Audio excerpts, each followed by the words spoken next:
I gotta get some music.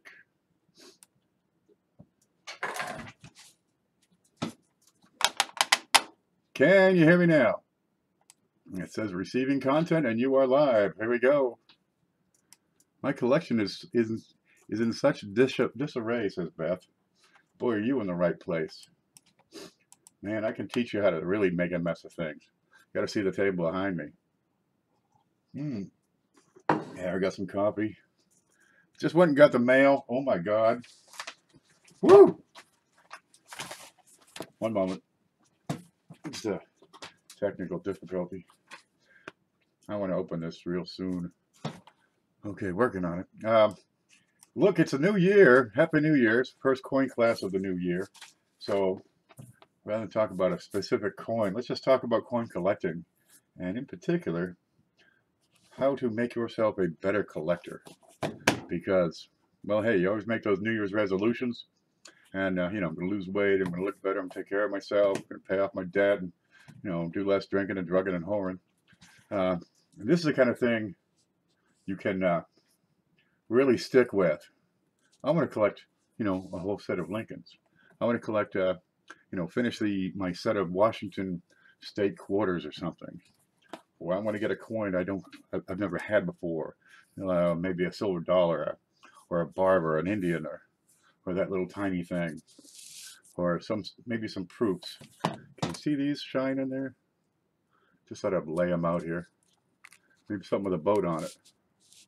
Maybe some weird foreign coins you've never seen before. Was this aluminum? Listen to this. That's got to be aluminum. It's from Kenya. Yeah, it's big. It's 10 cents. All right.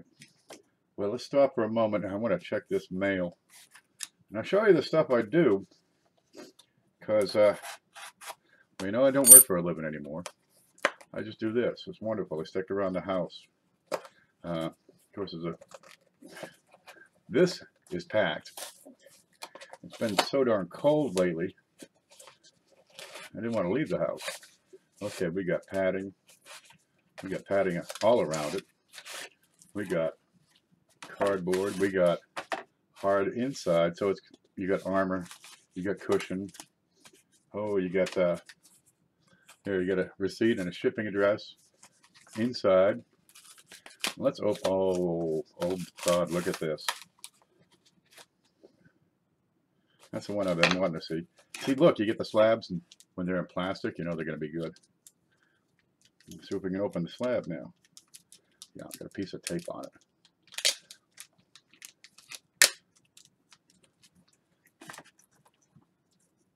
it. Help. Okay, everything's under control. Oh boy. This is perfect. No, really, it's proof 60 ultra cameo. Or proof 70. It's perfect. That's a Boy Scout commemorative dollar. Yeah, I've been getting into the commemoratives lately. Oh, the back is kind of plain, but dude, it's perfect. This is my first MS-70 anything, unless I graded it myself. Usually there's a big discrepancy between my MS-70 and PCGS or NGC's MS-70. What kind of fruit is that one? Look at it. Remember that when you're Boy Scouts, you do the two-hand salute. The Weeballoos, you get 3. Well, there it is. Is that silver? I suspect it is. I'll have to look it up. That's at 2010. So it's fairly new. Be prepared. Boy Scouts of America. Yeah. Okay. And then there's this one that I was really waiting for. That one's nice. But this one is superior. It's blinding. Yeah, it is. Okay, now this is a third-party slabber, but it's not a big one. It is sonically sealed. It's ICG, and it looks like that. That's a San Diego commemorative hat. And I wanted to check that out and see, first off, how ICG does as far as their grading, whether or not I'm going to agree with it. And, well, it looked pretty darn good for, perhaps the giveaway on Sunday, or Look at all this junk. You got to invest in trash bags more than anything else because this will get out of hand quick. There, throw that out. Okay, I got more stuff. We'll open that later. But, ooh, boy, that is, let me put that under the scope. I get this stuff all the time. I like to sell stuff just so I can buy more stuff. Because there's always, whoops, there's always something else to see. What do you think? Is it looking pretty darn immaculate? Yeah.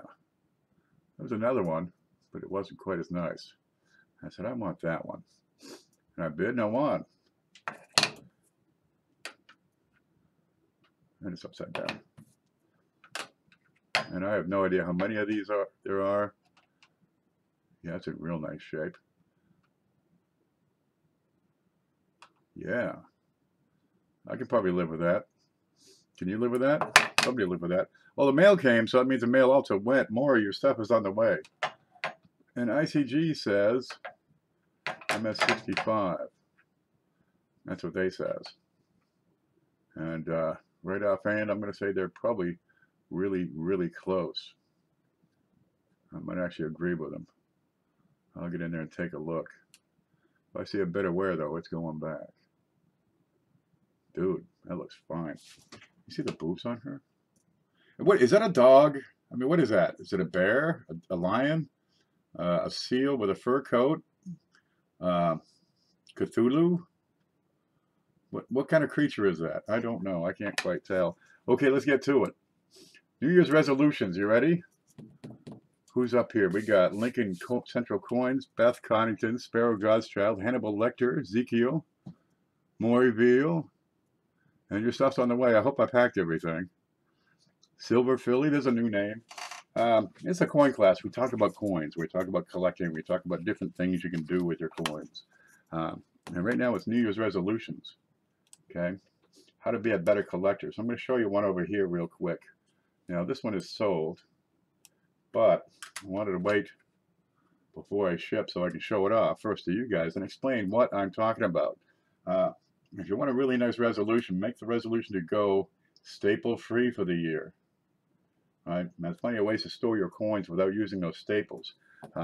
What they can do to a coin is nothing less than it's just a darn shame, is what it is. You know, you've seen them, the old cardboard flips. They get the Mylar, very thin film. You can put your finger through it. You can put a pen right straight through it. I open them. You can get the coins over with a toothpick. But here you got a $100 coin. This is brilliant, uncirculated. Now it's got a few marks, so it's probably MS62, about what I would give it. But you look at the the hand, the rifle, the hat, and his knees, and you look at the corners, right? And I got no wear on this. Let's flip that over. Look at the back. This is Lexington Concord, 1925. And all the points on all the buildings here, this is the old Belfry. It's still standing in Lexington, Massachusetts to this day, right? But over here, you got this big, giant, hideous scratch right there. You can see it starts here, goes there. This is consistent with a staple. I just about guarantee you the guy who opened this up and took it out of his flip and realized he scratched it is probably still crying. Okay, because this is an exquisite piece, and what that will do to a coin is cut the price tremendously. The guy I sold this to, real good guy, he'll probably get 60 to 65 for it if he goes to sell, but he's not going to get anywhere near the $100, $110 value of it. And just that little bit, it's damaged forever, right? We only steward these coins. They're in our care for a limited time. But this coin, I mean, it's been owned by how many people since it was made in 1925? Well, there's a mint, the guy that bought it, and me. Now it's going on to another guy. He's like 22 years old, young fellow. There we go. Let's have a better look at that on the big cam. If I can get over there. There we go. Good looking coin. Really is. You got plenty of luster on there. But with that scratch, dude, it's screwed up. Oh well. When you get these commemoratives in top grade, some of them, something like this, go for Really good coin. This is probably a, $1.50 or somewhere around there. This guy. Oh, that's brilliant. I like that. And this guy, I got no idea. I think this is like a $50 bill. I got no idea what the price is. I'll have to look that up. But it's perfect. Perfect. Dude, look at it. Look at it. That's what a perfect coin looks like. I thought I'd, have to get one. I like to sell them so I can get more different things. I mean, you can see over here we got, what do we got? Start naming them off. How many of these can you name? Right, we've got, let's see, start right here. A Kenyan dime. Okay, maybe we wouldn't get that one. Walking Liberty half. Peace dollar. Do we need to move that light? No, that didn't help at all. Okay, don't worry about the shiny ones. Morgan dollar right beside that. Oh, here's a game token. I don't know what this is. Chuck and cheese, maybe? Whatever. Oh, you get a, this is a medallion made from the metal, made from the copper sides of the USS Constitution. Real neat piece. You got some proofs over here. Kennedy, Washington, Sacagawea. Did I put any more in? No, I gotta put gloves on before I handle them anyway. Oh, some small dollars. 2 cents, 10 cents, 25, 25, 25. Jefferson. What's that one? Oh, Washington as a another $50 commemorative. There's 5 cents right in there, a little half dime. Let's see if we can see that one. Yes, Beth, that's yours. I'm using it as a propper now. Well, this camera's gonna be finicky until I die. And if it gets cold again like it was last night, it won't be long. So what can you do this year to be a better collector? Do more. Step out. There's so many things you can do, so many different directions you can go. Really what you need is a plan to do it. Choose what you want and go get it, by God. Maybe you want to focus on, copper. So you got the half cents or large cents, small cents. You got the ones with the birds, the ones with the Indians, the nickel Indians, the copper Indians. Maybe, this is neat. It's got a pig on it. I got that out of a roll. We're not too far from Bermuda here, down here. So you get you can't see nothing there. I'm going to buy a new camera. That's what I need. Yeah, these are kind of neat. We get starfish, and on occasion we get a pig. There it is. Pig. Squeal. Ain't he cute? Ain't that the cutest pig on a coin you ever did see?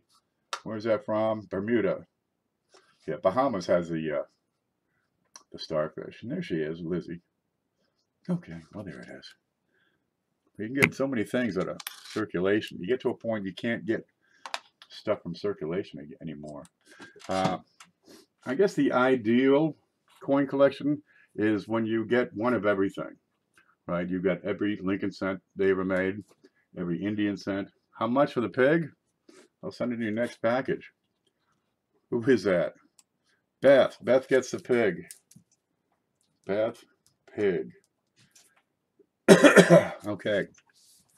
Yeah, why not? It's just a pig. That'll work. Who's that? JC Will? Yep, I can barely see everything on the screen right now. I got a lot going on. Aunt got a new phone. I was raised on a pig farm. My grandmother's neighbors had some pigs. And well, my grandmother had blueberry field. Of course, the Skeets next door, they were down the hill. Not really next door. It's like a mile. But that's what next door was back then.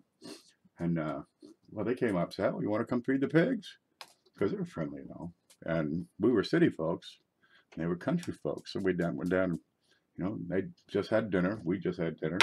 Because we're in the field all day. And we got to get the berries up to the receiving plant by 6 o'clock or whatever. So we always knocked off at the same time, had dinner at the same time. After dinner, they say, "Come on down, feed the pigs." And they got their scraps from dinner, the corn cobs and pieces of bread or potato or whatever it was, some green meat perhaps. And we take it and go feed the pigs. Yeah, I like pigs. Now, my neighbor had pigs and they got out. Well, I didn't like them so much after that. Okay, anyway, let's get back to it. Having a plan is ideal. If the ideal collection is to have one of everything. Every large cent, every date, every barber half, every date and mint mark, every walking liberty half, every date and mint mark. Well, it's a lot of coins, let me tell you. It's been done, but not since like the 50s. There are some massive collections out there. What if you just focused on one or two things? First thing is, how about a set of Lincolns? They're inexpensive. You can get them in pocket change. You can go through a lot of penny rolls, and they cost, I mean, a penny a piece. How many rolls would you have to go through to put together a complete set of Lincolns? Well, let's start with just the memorials. 1959 to 2008. Throw in the shields and the bicentennials. Not really that much. You're talking 150, maybe 200 coins. $2. It's a $2 bill. When you find a better one, replace what you have with a better one. Keep going that way. You can do it. You can do the same thing with Jefferson nickels, Washington quarters. You know those state and ATB, America the Beautiful. Those, here they are. What we got on this one? That's Puerto Rico.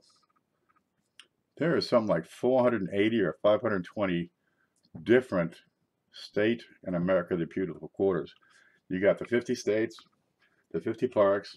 You got the P, the D, the proof. You got the satins. You've got there's the S, uncirculated on some of these years. It's like 500 different coins. Yeah, but you can put together the set. Not all of them pocket change. You'll get into some proofs you'll need to purchase or trade for. Okay, but pick a series and work it. And you can always work, say the Washingtons and the Roosevelts and the Lincolns, all the common date stuff that you have out there right now. And you'll find, once you get back into, say, the early 80s, coming up with really nice mid-state examples on these circulated Jeffersons, it starts getting tough, man.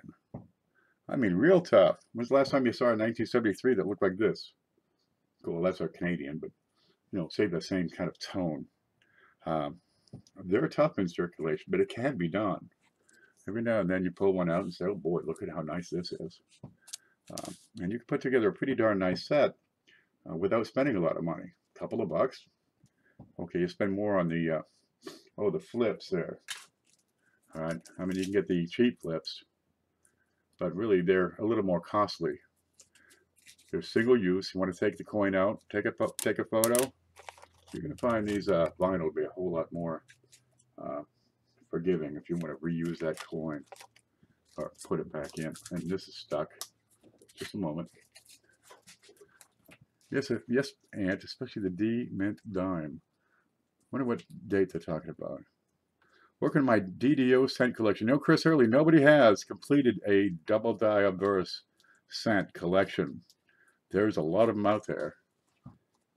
Be the first. There was a variety of Visa have that on their website. That nobody's completed one. And it says literally, I was finding dozens of them in boxes. Mostly 73s, but before I left, I found a gradable 83. I was going through a bunch of stuff earlier today. I found a bunch of Woodies, 1941s, and I went through 97s and found a bunch of double die reverses. Hey, it keeps me out of trouble. Okay, so you can work a series in its entirety, and that's all well and good. You can always keep going back one year older, a couple years older, to fill that series further back. You get back to 1909, you got the full set. Well, then you start working the Indians, and you get yourself an older coin, a rarer coin, something like this half dime where you have 1,250 specimens, or this barber half where you have about 6,000 surviving specimens. Some of these are pretty darn rare, versus say, this 2010 cent up here in the corner with 3.9 billion surviving specimens. Keep stretching the envelope, be it rare or older or something you don't have or a better grade, improve from, I don't have a dirty one. Go from dirty brown, this guy, to nice and shiny, that guy. Keep working it up. There are literally thousands of different coins you get before you even get into the die varieties. Then I came to Florida and got 6 2009s in a box. I came to Florida because the snow shoveling is so much easier. It was 55 degrees going to get the mail just now. I'm really psyched about that. Okay, but set a goal, whatever it be. Make it measurable so you can just see if you're making progress. You know, if you want to get a complete set of Lincolns, you're talking 170 different coins. There are checklists available. Let's see, it should be. Well, I'll give you the blog here. Is this the blog? There. There's the blog, and you're going to find a bunch of stuff on there. I'm lost again. Here you go. And you can open that, bookmark it. On the right side, you see a section that says Files. And I can probably show you that. Let's see. Screen. Nope, that's a scope. There's screen. There's the screen. And I might be on it. Okay, there's my blog, 1 Million Pennies Project. And look at this, November 8. I've got to get this going again. Dude, I got away from it. But here on the right side, and if you can see that. Can you see that? Well, it's over. It's up here. All right, well, look, get this out of the way.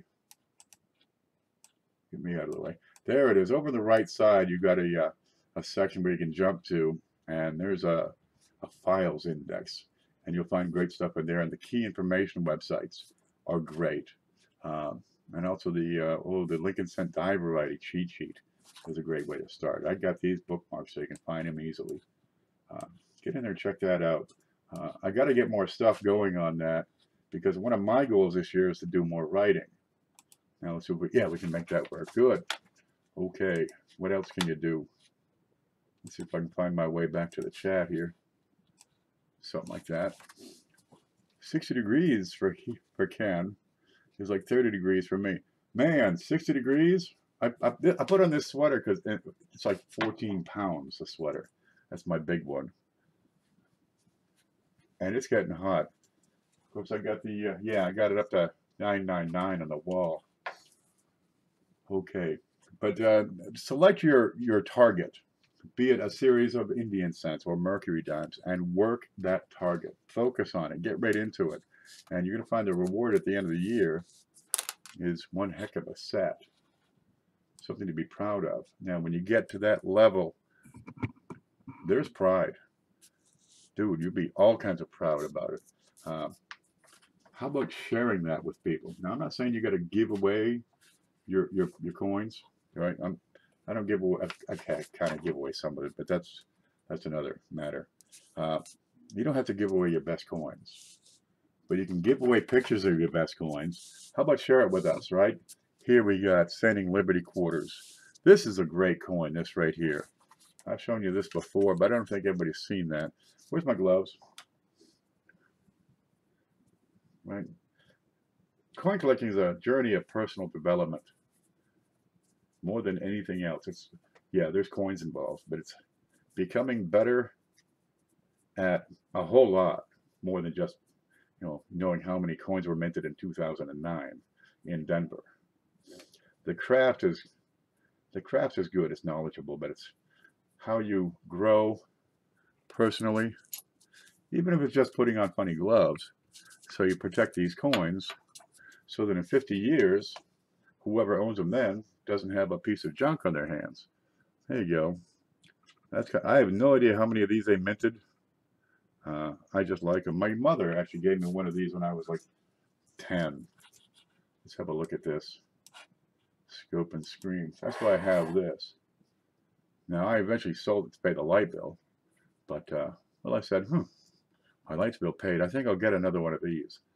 And that's the USS Constellation.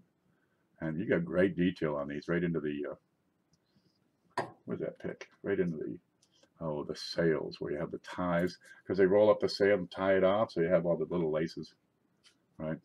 Now, 1797 is when the ship was commissioned, and that's the first ship in the U.S. Navy. For real. It's still commissioned. It sits in the port in Baltimore. It's a museum now, but you can go visit it. And it was worked on a few times over the years.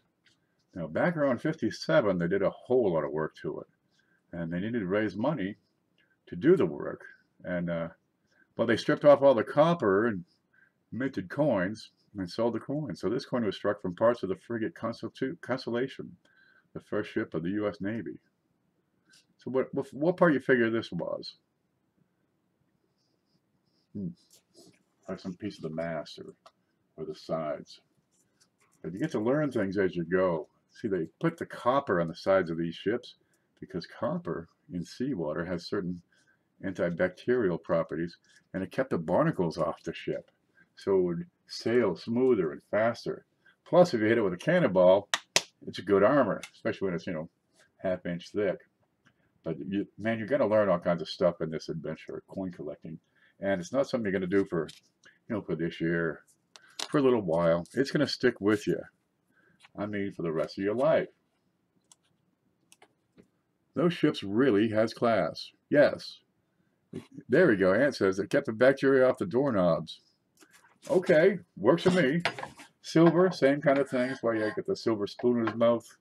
You know, he's got it easy. Made from the brass off the boat. Yeah, those are neat things, and you get those for 20 bucks. So, well, I grabbed it up. What the heck? Okay, you're going to pick up skills as you go. The process. It's not just buy the coins, stick it on a book, check off a box. There's a process here way beyond just handling the coins, and you'll pick up skills. Now we're always talking about, where did that one coin go? Oh, here we go. You know, be it identifying errors or varieties. Let's see if I can get this under here. Oh, that's a big ugly spot in his head. Let's look at the back of it though. You're going to pick up skills over time. And you'll be able to look at a coin and say, hey, that is a double die reverse. And you can see that from a mile away. The best way to figure out how to recognize this is repetition and rote. You do the same thing over and over and over again. Let me scratch this. Cat was in the house earlier. How many can see this? You see what I'm talking about here? Now this is a class 8 double die. And right here, beside Lincoln's shoulder, you get a little bit of extra metal sticking out from the side of the column, from the left side of that column. And that is a DDR. That's as exciting as they get. Well, no, not really. There's others that are a whole lot more exciting. But repetition. So that means you go through the whole darn box. Instead of sorting for wheats and pulling those out, we're sorting a box of nickels and pulling out the war nickels, maybe a buffalo here and there. Do a deep search on a box. Now, I've got that in a blog, all kinds of things to hunt for in a deep search. And you pretty much look at almost every coin. There's some that are no good. There you go. Here, there's some junk in there. You can see some real junk. Yeah, there we go. I'm not going to give this coin a second look. That one, that was junk from 1992. Let's look at this. Wow, I'm getting really hard fisted. There we go. Okay, that one, that's junk. Don't waste your time on that. Nothing will ever make this coin a collector piece. Toss it. Okay. So you don't have to look at every single coin in the box. But do a deep search where you check every worthy coin in the box so you can find these double dies. So you can find these, where is it? Oh, die clashes. And it's gone. There it is. Which was this one? So you can find these neat ones where you have, say, some grease got in the die and disappeared part of the design elements. Okay, kind of neat. So you can take the coin and decide from what you have what the date is when you don't have a date shown, and you'll pick that up. And it takes a lot of study. It's not going to happen overnight. I mean, it's a process. You'll need to go through 100 boxes of pennies before you start to know, oh, that's a double die, and I can see it from 2 feet away. And I got a whole tube of the darn things I picked up this week. Now, who is it? Frank? Frank Waddell here? I got away from chat with my babbling. Now, Frank goes through pennies and he picks out these DDRs. I did a video on these They're easy to find, and sometimes they're quite pretty. You know, got good luster on that, except for that big spot on its head. But typically, you'll find these will sell for $1. Yeah, okay, that's kind of yucky. How can you tell if it's struck through or normal wear? Once a coin is worn a bit, determining if it's a strike through gets very, very difficult. Where was that coin I just had? It was a proof.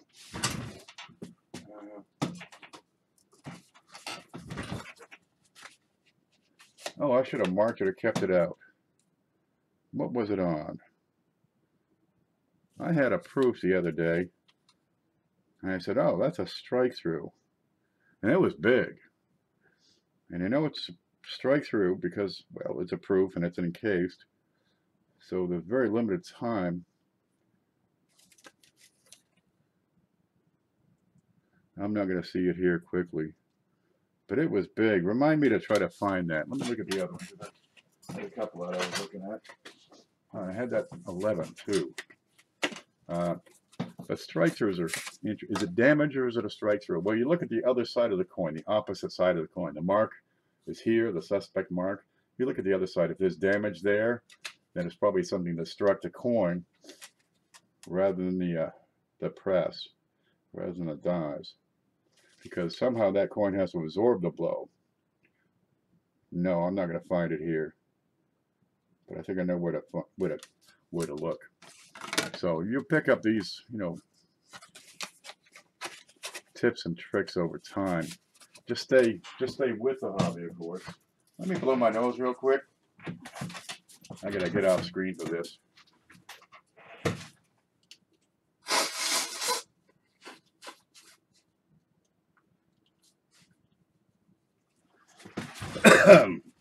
There we go.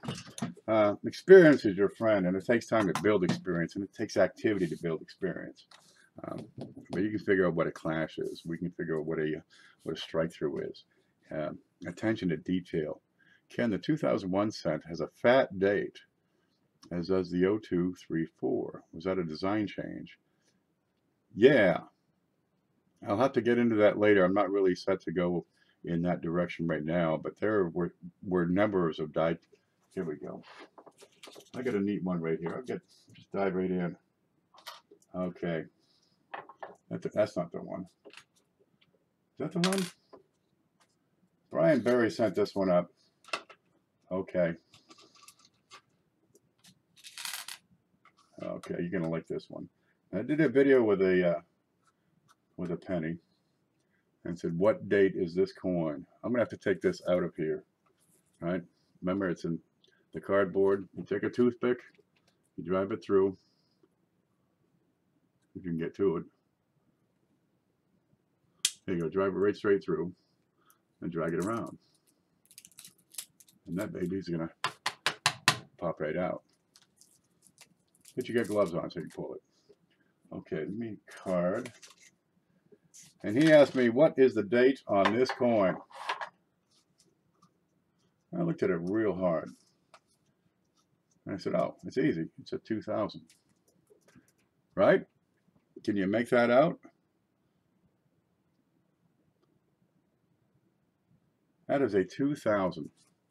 And the giveaway on this coin, you're going to love this. You go to Variety Vista and they'll show you all the design varieties each year.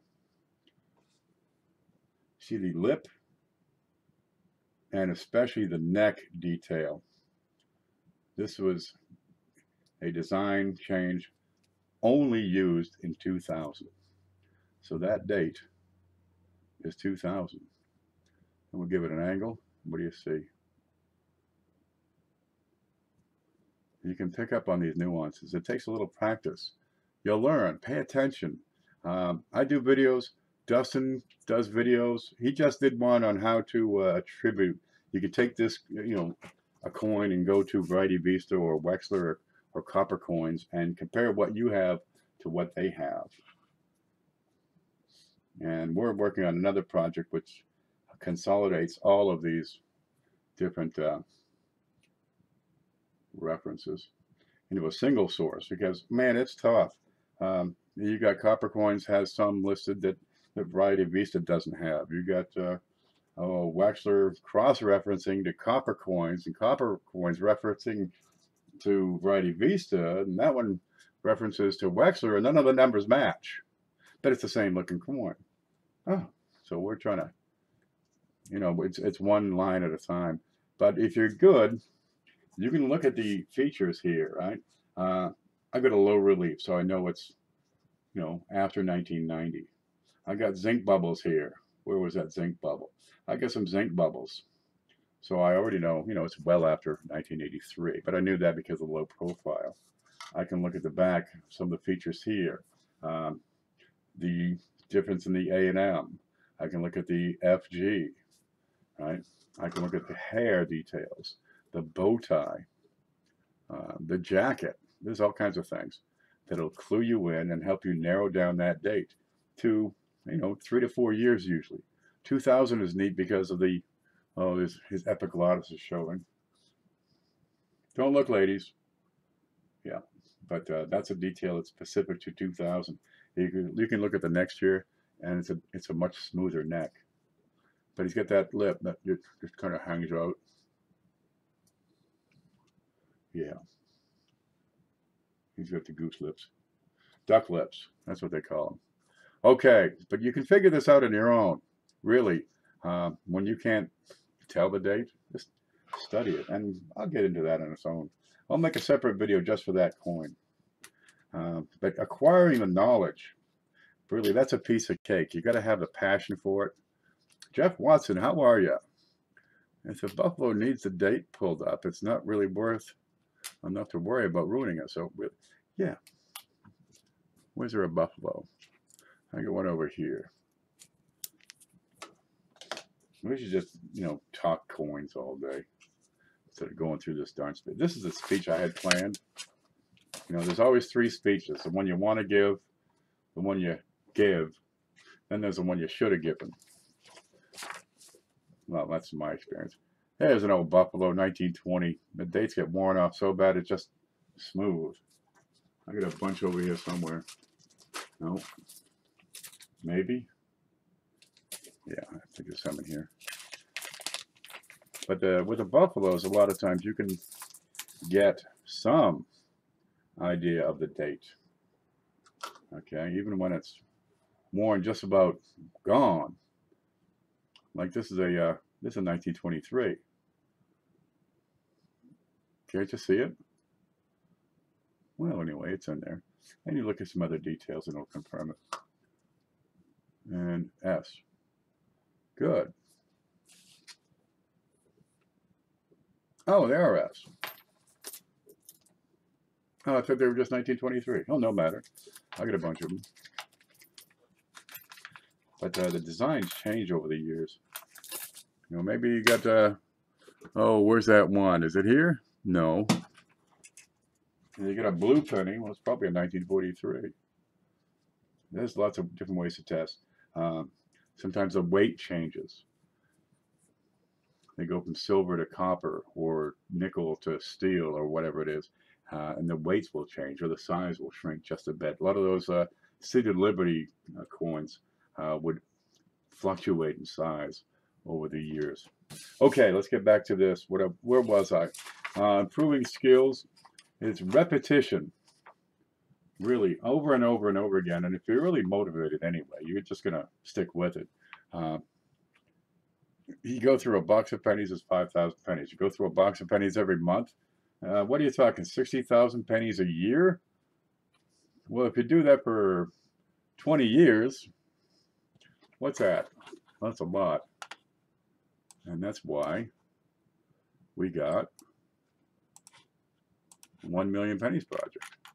That's kind of how I come up with the name because, I go through about a box a month for a long, long time. And, well, figure I've gone through 1 million pennies or will go through another 1 million pennies. There's a lot of pennies out there, man, and I can't keep up. I'm going to need your help. I can't get them all. Home?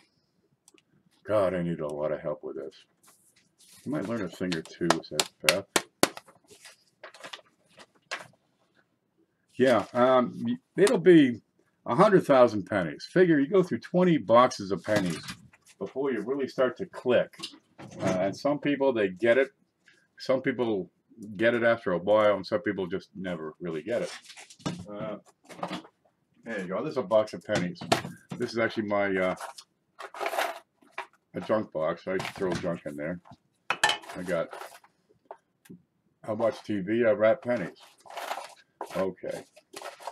And this I'll have to bitch about because it doesn't really work. Kinda. Remember that profile change with the 1990s? But it mostly works. But there's a box of pennies. You get 5,000 pennies, 100 rolls, 50 pennies a roll.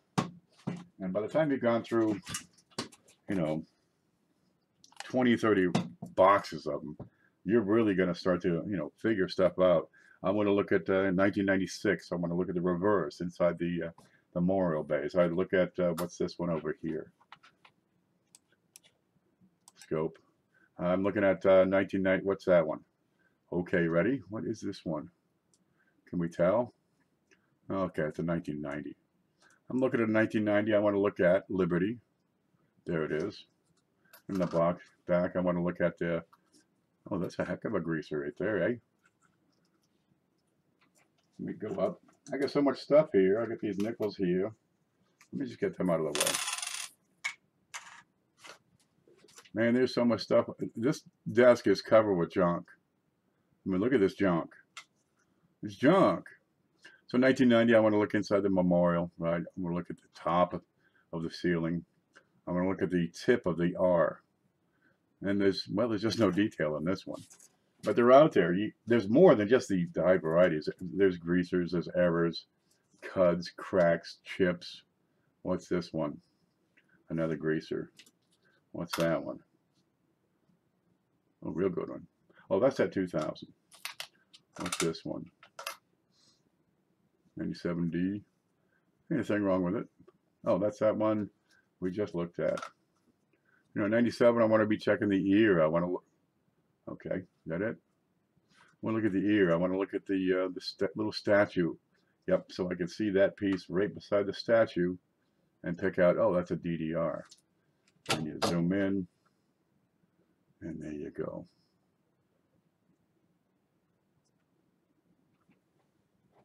DDR, crystal clear. I have to work on the lighting. I need a better camera, especially than this one, because this one is just killing me. All right, let me hide that. Repetition. And you're going to study what's out there. Now, Mantic Coins has a blog, and I'll get you on, we'll talk about blogs in a bit. Screen. Okay, we're going to go over to Mantic Coins. Here he is. No, this is Dustin's site. This is Variety and Errors. Where's Mantic? Is this Mantic? Here's Mantic. This is Mantic Coins, Shay Hoffmaster's site. Now, he's got a bunch of links in here. You go to info, and can you see info? By point? Yep, you can see info. See the little finger? And you point that, and it'll pull up this page. So you got error and varieties lists. And he's got a couple of things started in here. Morgan dollars, Kennedy half dollars. And how does he keep that information neat for you? He puts it on spreadsheets. On my blog, you're going to find the Lincoln Cent Die Variety cheat sheet. And lots of people have different lists. And you can compile your own list if you like. Really, that's a good way to go. Oh, 1909 has DDO. Well, actually has several DDOs. 1909S has an RPM. Okay, there's a couple of RPMs. 1910S has an RPM. It's got 3 RPMs. One's to the north, one's to the side, one's to the south. Here's one over here. But there's a whole plethora. Just about every date has something up with it. Some dates have fewer DDRs, double die reverses. Some dates have more CUDs, 1943s, for example. We were just looking at Dustin Morgan's the Coin Up channel. He did the price on that 1943 steel, bronze with a CUD. What was it, like $250,000? God, it was a fortune. I'll settle for half that in cash. Okay, let me find my place again. And let's see, the home screen. There you go. You can look at these again. Okay, so you're able to study what's out there. There's plenty of information. Finding the information is not so hard. It does help when you have some hints. Now, on my blog, you get a little list of key information. Let me see if I can find that one. I should have it already pulled up. No, that's the axioms. What's this one? Yeah, here we go. Key information. That's not it. Kill that. Just a minute, I've lost my place. Yeah, I want that. I'll go to screen. There's the screen. And there it is. Now on the right side of the blog, you get this little list. There's key information websites. And you click on that and you get this page. Key information. Look for Batman slapping Robin. Okay. There's doubledie.com, Variety Vista, Aeroref. Geez, read that whole thing. There's more information there in one page than I can talk about, in an hour of just rambling. Konica Online, Numista. Now I'll talk about Konica later. Cuts on Coins has a lot of listings for die varieties. Variety and Errors. That's Dustin Morgan's home online. Trail dives. I think they're going down. I'll have to check that. Trail dives are controversial anyway. Mad Die Clashes, the 1 Million Pennies Project. Of course, if you're reading the page, you're already on that blog. Okay, Copper Coins, a Lincoln Cent resource.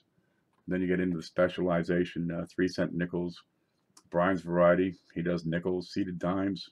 Shield, dude, it just keeps on going on, and I'm still finding them and putting them up.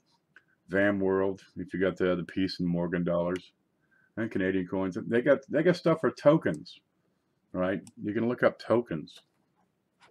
So finding out where the information is key. I keep adding to my site so we can, bookmark this, and you'll find more stuff. And you find something, tell me, and we'll put that up too.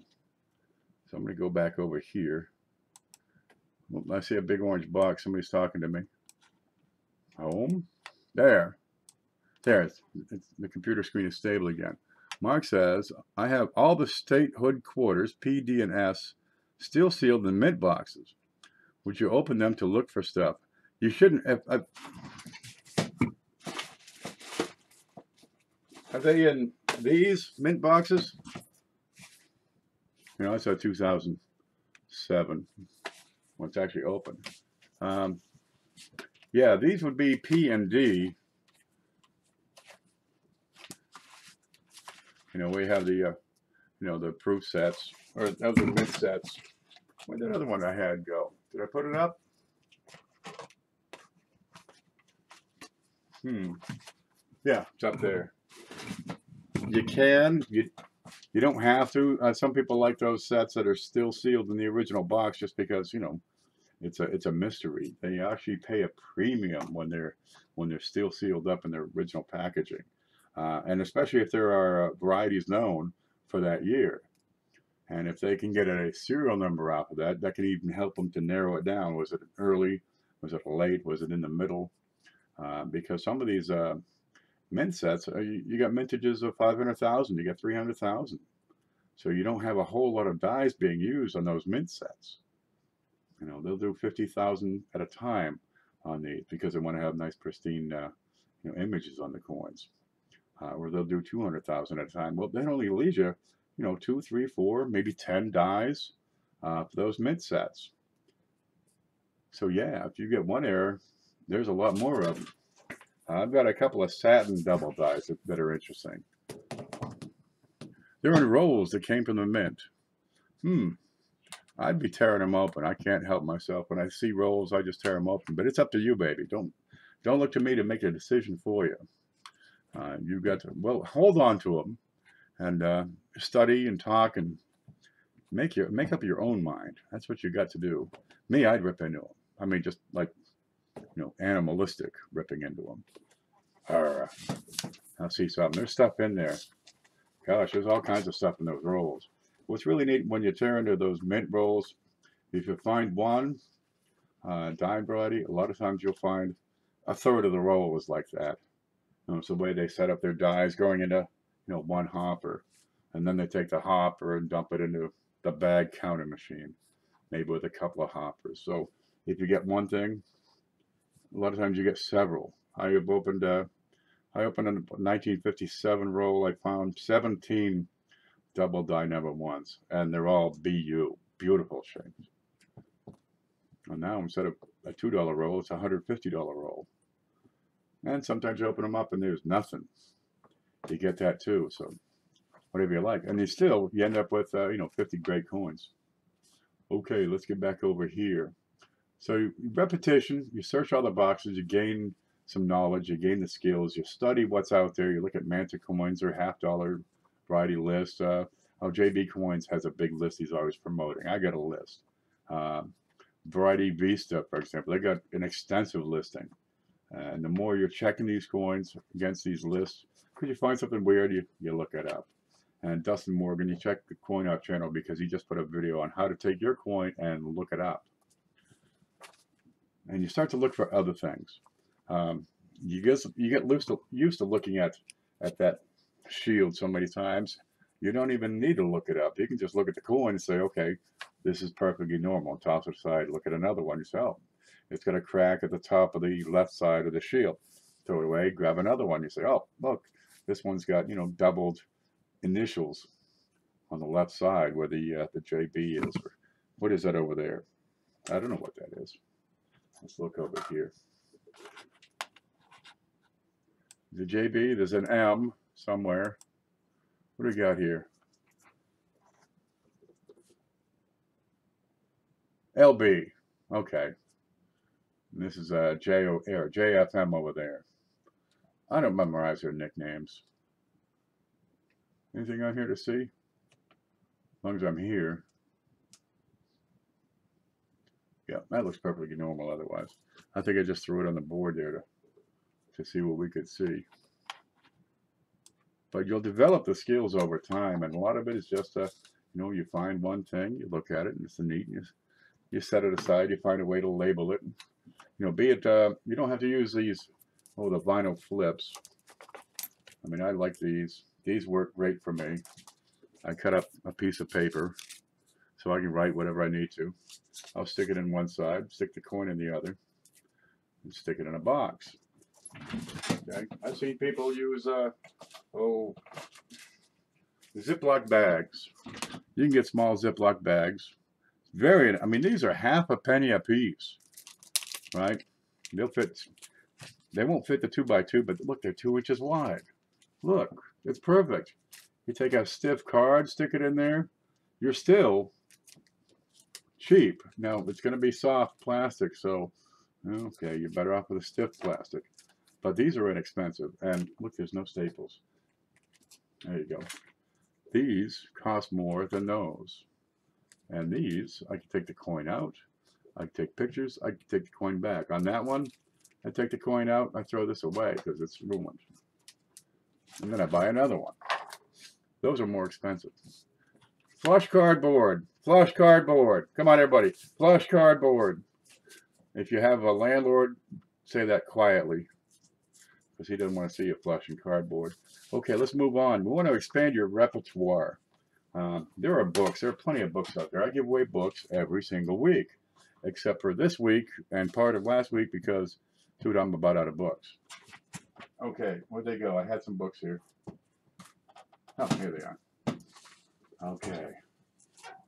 Now, right now I'm reading this one. It's got pictures. Okay, it's The Expert Guide to Collecting and Investing in Rare Coins by Q. David Bowers. All right, that's like 10 years old. But, boy, it's a good book. You want to get into some heavy, hardcore coin porn reading?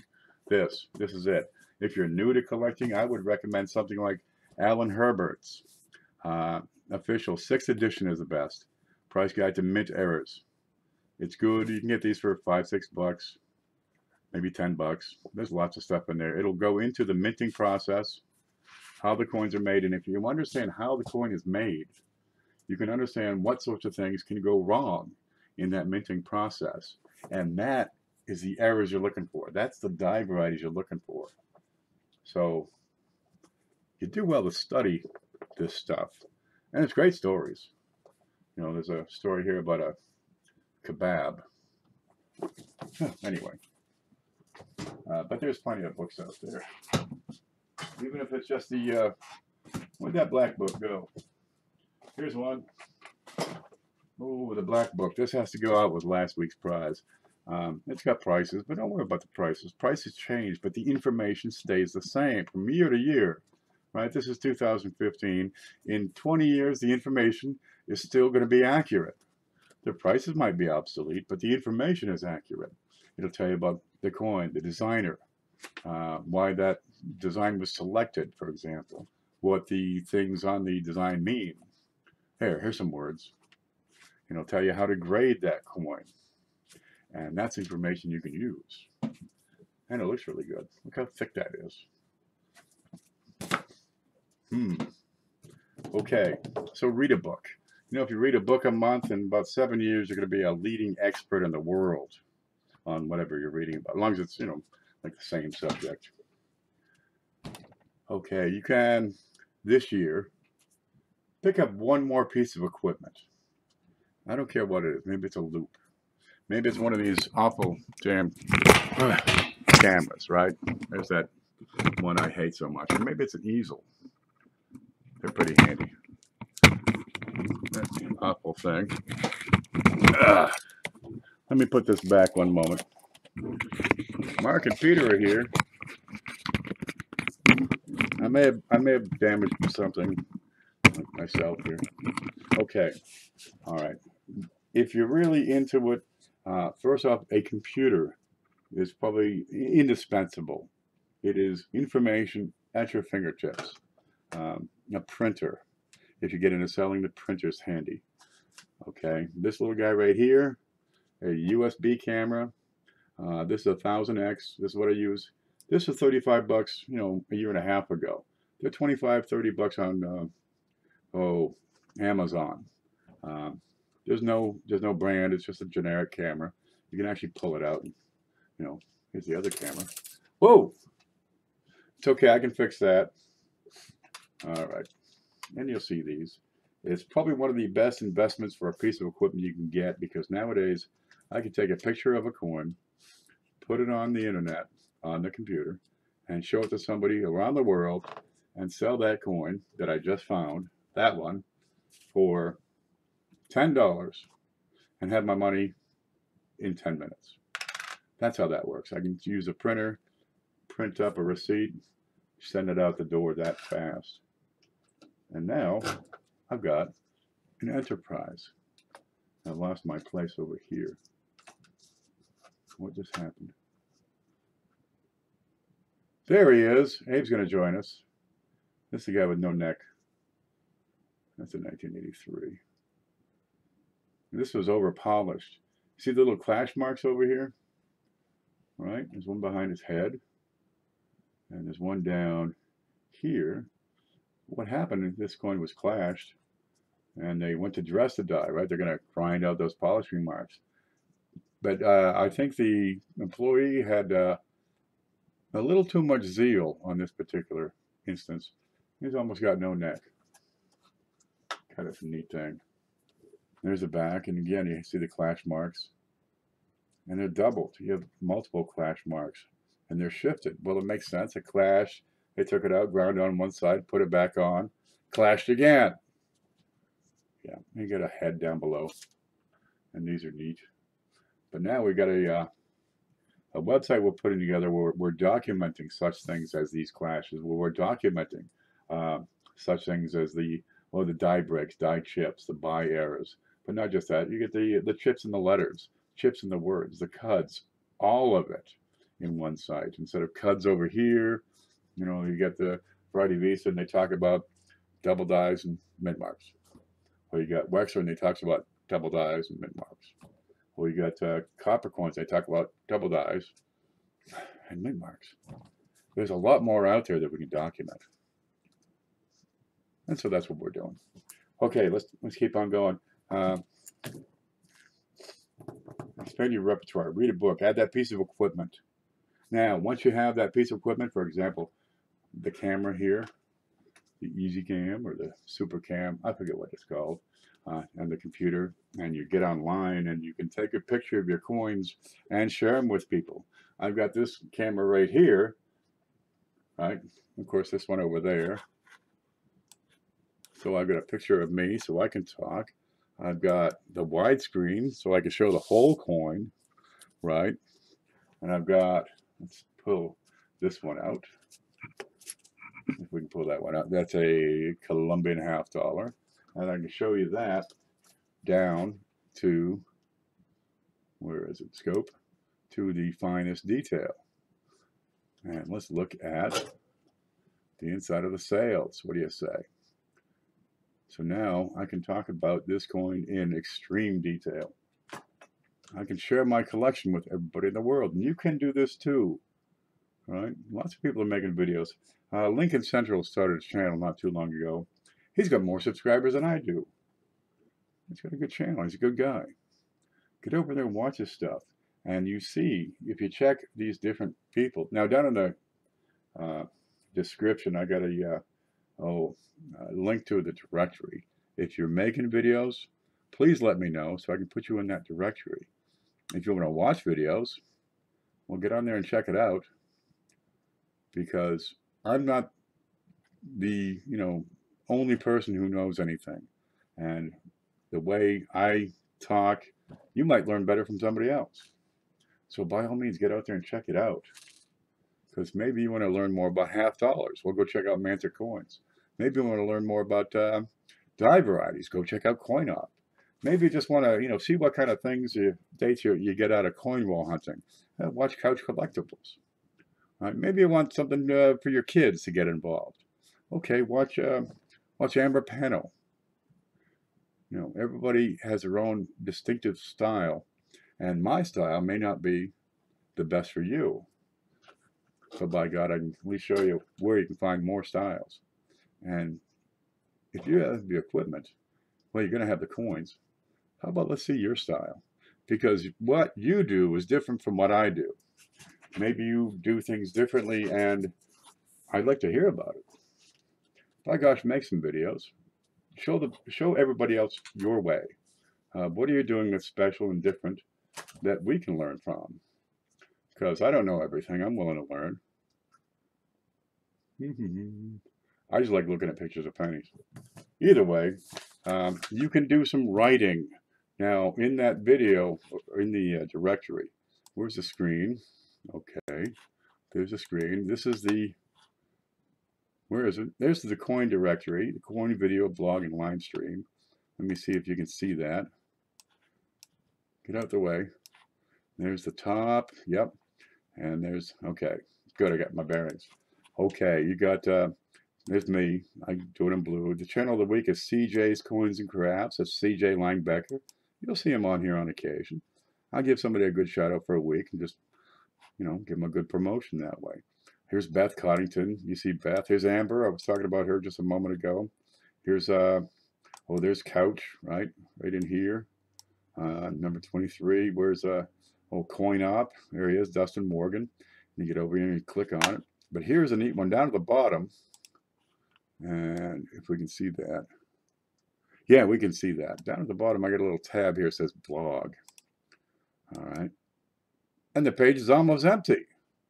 Okay, you got mine, the Million Pennies Project. Silver Seeker, he's got cool stacks. You got Shay Hoffmaster with Manta coins. Amber, numismatist. You got Kyle Frank, and I meant to add this in. And I can do that right now. And Dustin Morgan. There we go. And let me resize that. There we go. And you got Variety Vault, which is, kind of a holding place for Ken Potter stuff. There aren't that many blogs out there for coins, and people are more than eager to read them. If you write it, they will come. Gosh, start a blog. Here's mine. November. Last one before that, where is it? October. Oh my God, I have to catch up. I have so much catching up to do. How would you like to help? Right? You want to really help? How about write just an article? So you can be a guest blogger. Try it out. Maybe I like this writing thing. Try it out. Write an article. And if I approve, it's going to be good. Spelled right. Punctuation. Get some photos in there. We'll build it together. You got my email, right? Say, hey, I'd like to write an article about Morgan dollars. You know, I'd love to have it because there's still people that are checking that site out all the time. I'm getting 3, 4, 5,000 hits every month. All right. I go into these coin groups and I see links to my site being thrown up. Dudes, get yourself a blog. I've been throwing around the idea of getting one started. What's stopping you? That's all you got to do. Just type. Sometimes I get busy and I type a lot and I have to look up, see what I'm typing about. Oh, I'm typing about Lincoln cent varieties on 1962 memorial cents. Good. But show us your style because there are people who will gravitate towards that. You know, yeah, take some of my audience. I'm not the best. You could be the best. Show me. Show me what you got. You want to practice? Write an article. We'll put it up on my blog. You can be a guest blogger. Give you full credit. You can't copy and paste from your blog onto mine because Google hates that. But guest blogging. Maybe you're not writing enough to write a full blog for yourself because I got 100 articles on there. You can write one article, 10 paragraphs a year, on one side. That's okay. We'll do one blog article a year. Get in there. Great idea. A great way to get everyone involved. That's the whole point of this community. Coin collecting, when you get down to it, it's not just you. It's everybody. You get die varieties because people have looked and found them. You have collectors because, well, there's cool stuff, and some people have it, and some people don't. And they get together, they trade, they buy, they sell, they talk. This is how it works. This way it's worked for years and years. Get involved, right? I mean, start the videos, start the blog, start by guest blogging. It's okay. If you just have a short one, go in these Facebook groups. You'll find the CoinOp Facebook group is down here below somewhere. Somewhere down there. Anyway, get in there and check that out. A lot of people know where that is. Can somebody put that up? I wonder if I have it here. I get so sidetracked. I've done like the third of this page. CoinOp sales group on Facebook. Here it is. Okay, where's the CoinOp group? Well, here's the sales group. You can get to it from there. You can probably find your way around. Just go to Facebook and type in CoinOp. That's all, and you'll figure it out. And if you're not on Facebook, well, get on Facebook because, man, we do more coin sales on Facebook than we do on eBay nowadays because eBay wants too much. And Facebook, you get to meet the people. So get out there. Go to coin shows. We were in Facebook group earlier today. I see Amber is Parnell. She's one of the people who moderates and administrates the CoinOp sales group and the CoinOp group. She's real nice. She has her head squarely on. She went down to Tampa today to go to the fun show. Well, I got stuff to do, so I stayed home. But the fun show, the Florida United Numismatists, is one of the biggest shows in the world. And it's every year, right about this time. This year it's in Tampa. It's sometimes in Orlando, Miami. It's usually in the southern half of the state because, let's face it, it's a lot warmer down there, and the beer is just as cheap. So go with it. And they got better hotels than we do up here up north because, this is a swamp up here. You see Okefenokee. But go to shows. Go to local auctions. Maybe you have an auction house in town. Check the paper. Google it. There's all kinds of stuff. Here's an idea. Put together a blog which lists all these local coin shows, local auctions, all these other places you can go and get coins besides just eBay or coin stores or coin shops and shows. Try the flea markets. You got Victor in the Flea Market Coin Hunters. Well, it's winter. He's not getting out so much. But boy, it's a great channel. Get over there and check it out. There's so much stuff to find in those flea markets. Whatever you do, take it to the next level. That's what it's all about. You can stay and collect coins and put together a fine set. But if you're not pushing yourself to go that next level, then for your passion and get into it, right? What do we got here? Scope, screen. Okay. I wanted to get some decent commemoratives here, right? So I said, okay, good. I'll get some of these. They're inexpensive. the Columbian Exposition, Columbian $half, 1892 to 1993, and it gives them away. You got the George Washingtons, and they're nice. And we got the where'd that one go? Okay, Lexington. There's some real nice pilgrims out there. And now we're gonna expand into this thing. I mean, look at it. This is one of the best looking coins out there. The San Diego, what do they call it? Pan American Exposition, San Diego International, California Pacific International Exposition. Yeah, that's it. I'm out of words. San Diego, 1935. They made these for a few years, and look, there's an S on it. So there's a 35D and S is the S. Now we're getting into some real lookers. Dude, check these out. SJ would want this, because go on to San Diego, right? It's probably right up the street from our house. We could probably get her to do a video from the site. We could probably get somebody could call SJ and ask her what kind of animal that is. I don't think it's a bear. Oh my God, what is Goofy? Is it a man or a dog? Here's this thing. It's perfect. Scouting. There's a Cub Scout, no, Boy Scout merit badge for coin collector. Did you know that? It's a bear? No, it's a retriever. It's a lemur.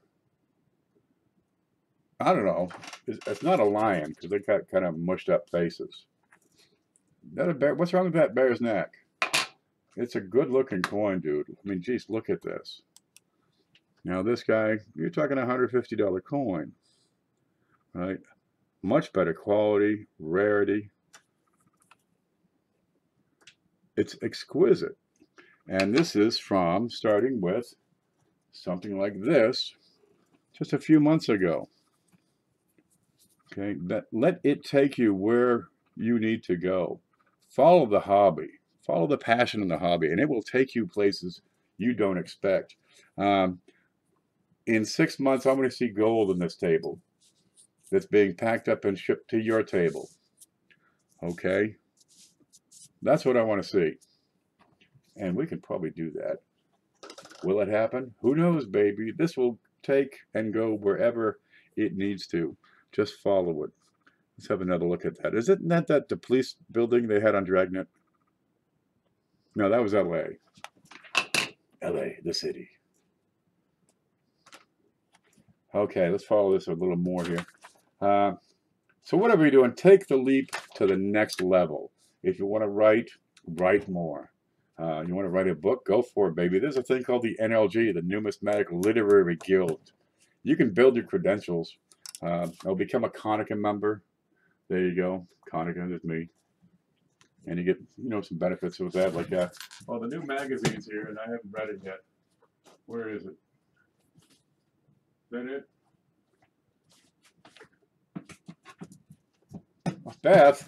Beth, look. Struck through mint era coins. Is this, what month is this? That's November. This is the last one. Struck through mint era coins. And what do we got for this month? More struck through coins. I'm going to just have to, oh, there's a crossword puzzle in there. Yeah, and it's all coin terms. Alrighty. Struck through reading mint era coins. Struck through and retained staple mint era coins. Oh God, look at this. This is like the pornest. This is look at the pictures. Konica is the collector, what is it there? I don't know what it stands for anymore, but it's like 7 letters, and each one, the Combined Organization of Numismatic Era Collectors of America. There it is. And well, you join up and, you get your name in there. There's only about 600 or 700, maybe 1,000. Here it is, 697 members. It's $25. Come on, you get 6 of these magazines. And this is like the cutting edge. This is the cusp of the era coin world. You can join Konica. It's down below. There's a link. It's Konica Online. There's like an HTTP in front of there. But it's just one more credential to have, in your back pocket. NLG, ANA, the American Numismatic Association. Join them up. A lot of them are pretty darn reasonable. Konica is great because you get the, the bi-monthly magazine. And if there's something to hear about, you're going to hear about it. Oh boy. But what more can you do? There's more to it than just, collecting a coin and building a set, or collecting 50 different coins and building a type set. But I mean, it's pretty nice just to have the type set. Look at that Kennedy. Look at that. Look at the shine on that, huh? Now Morgan is close. You know how they're saying deep mirror proof like? That's what they're talking about, because when these guys are really shining, you can read a newspaper in it. Okay, maybe not this one, but it's pretty decent anyway. You see my finger. Whereas on the Kennedy, you can read by that one. Yeah. Can you see my name yet? Where is it? It's in there. Well, no matter. We're just playing. Set that aside. 4:15. I'm going to take a moment here, catch my breath, drink a little coffee. Let's see what's going on over here in chat for a minute. I got to move this over so I can see. Ken, you're on the money. I do share your info. You're very detailed, especially on the whams and cams. Man, those cams and whams, what was it? Brian Berry, he picks them out. He goes through, bags of coins, lots of them. And he picks them out and he puts them up for sale. And, he gets $5 to $10 on every wham. And that's no kidding. You got Frank. He picks out these minor double die reversals like I was showing you, and he gets $1 to $2 each, and he sells them 50 at a time, and he keeps getting that money. It's an enterprise. You can make some good money. Let me show you. I got a spreadsheet here because I was getting ready for you. Right? Okay. Can you see it yet? No. Give me a minute. I got to set this up. Go to screen. Screen. Okay, that's screen and me. Do you need to see me? Here, I can point. Okay. Okay, let's say you got 10 coins, right? Pennies. Something like you find a penny. And you can make $1 on each one. All right, that's not a whole lot. Here's a neat here's one. You can buy these Seated Liberty quarters for $5 and you can sell them for $6. You can do $1 in your pocket on these things pretty easy. You can get it for $4 and sell them for $5.50. You got to be, tight and strict. There's plenty of coins you can get for a couple of bucks and sell them for, another $1 more than you paid. If you took 10 coins and you sold them for $1 a piece, you got $10 in your pocket. Well, that's not too bad. If you did it 2 days a week, just on the weekends, that's $20 a week. A lot of people don't spend that much on their collection. What would $20 a week buy you? Packs of flips, right? These, what do you call them? The little acrylic flips, the holders. It gets you the loop. Do I have one here? Right? You're talking $3, $4, $5 for a decent loop. The scale, $7. The camera, right? This guy right here, $25. I mean, if you're doing $20 a week in a month, you got about $80. And most of the small equipment would be covered with an $80 bill. And then you still have next month to do it again. That's not too bad, but let's kick it up a notch, right? Let's say you're doing 10 coins and you're getting $5 a piece. Now instead of the $1 coin, you're buying a coin for $20 and selling it for $25. It's out there. You can do it. You got $50 on those 10 coins. You can do it in a day. You do it 2 days a week. It's a weekend. You get an extra $100 a week. That's pretty good money. I did a poll years back and came up with the result that most families would significantly improve, would measurably improve their situation with an extra $50 a week. tell me, would it help you guys? It's going to cover the light bill. It's going to cover the phone bill. It's going to put new tires on the car in a couple of months, right? 10 coins, $5 a piece, 50 bucks. You do that in a day. 2 days a week. It's a weekend. You got $100 a week. In a month, it's $400. Course of a year, it's $5,000. That's what this can do. Now, I don't know about you, but $5,000 to me is good money. Now, let's say you weren't in it for the money, you know, to pay your bills. You just wanted to put it back in to build that collection. In a year, $4,800, $5,000, you're going to have a pretty darn nice collection. Let's kick it up one more notch. You ready? You say you're doing 25 coins instead of $5. You're doing better. You got $50 coins. You're selling them for $60, somewhere like that, or $90 coins. You can get 100 for them. $10 a piece. You're doing $250 in a day, 5 days a week, $1,000 a week, and then some in a month. $5,000. These are union scale wages, right? $60,000 a year. You're making money like the teachers union. You can support your family on this in 5 years. $300,000. You could do this part-time and make this kind of money. It takes a couple years to learn the process and the procedures and how to do it and where to do it and when to do it and what to do it with and who to do it to. But it's out there. This is the sort of hobby that if you want to take it, it will carry you as far as you want to go. You can do it spare time, part-time, full-time, anytime, and I've lost my place, and give you whatever you demand of it. Let me see who's here. I kind of get carried away when I talk about that sort of thing. But keep the best and sell the rest. If you're not interested in sales, that's okay. You can trade with people. Hey man, I've got this bag of wheats. You got a bag out of nickels? How about we trade? But it's more than a hobby. It will grow with you, and it will give back to you what you put into it. So where do you want to take it? It's the new year, and it's up to you to take it wherever you want to go. You get to decide where you want to take it. That's the best part. It's addicting. Let's use the word passionate instead of addicting, because that's what it's got to be. Get the passion for collecting. And this kind of stuff, you'll have a desk full of this kind of stuff. I'm out of room. Oh, okay. There you go.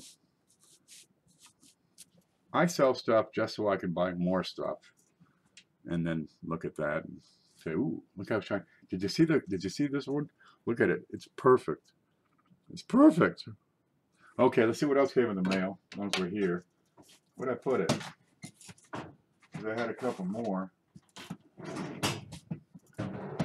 and I'm pretty much done, with the speech for today. There's the mail. What's that? Oh, that's my car insurance. Yeah, I'll pay that immediately. I had some. Here they are. Because, man, if all you did was open your mail, I gotta blow my nose again. Where'd that towel go? Excuse me, I'll be right back.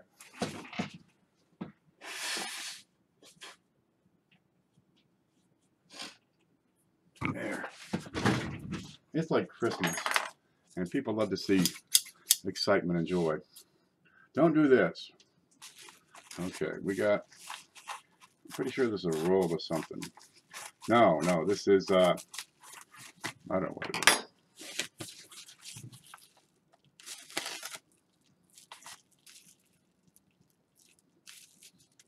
I don't know what it is. I don't think I ordered this.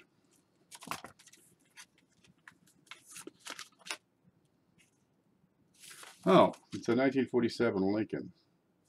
And some company propaganda. A rich coin show. Okay, it's in here. See, this threw me off because I didn't quite understand what this was. I think I'm going to have to hoard all until the early 70s. Hoard everything. Look at that little pouch.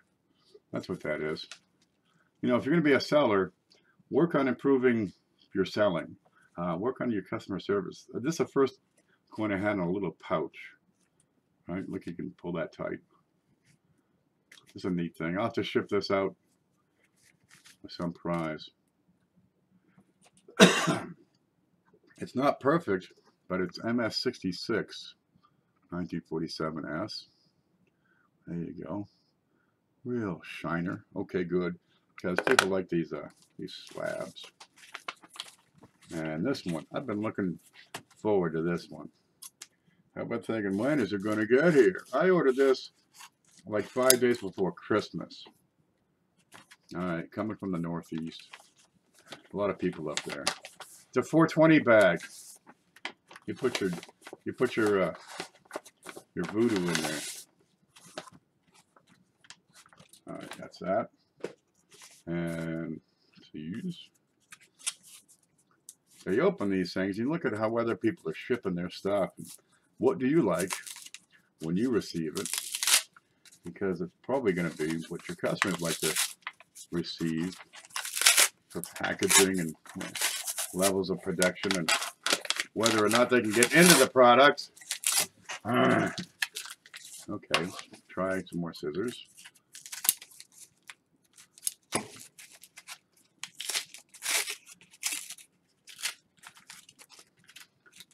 Cha-ching!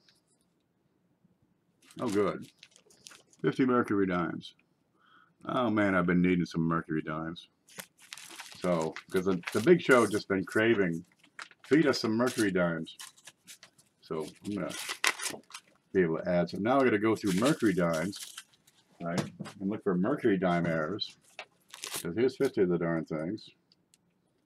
Mercury dimes. Look, they were 10 cents a piece. I think that's what it was. Well, it seemed like a good deal.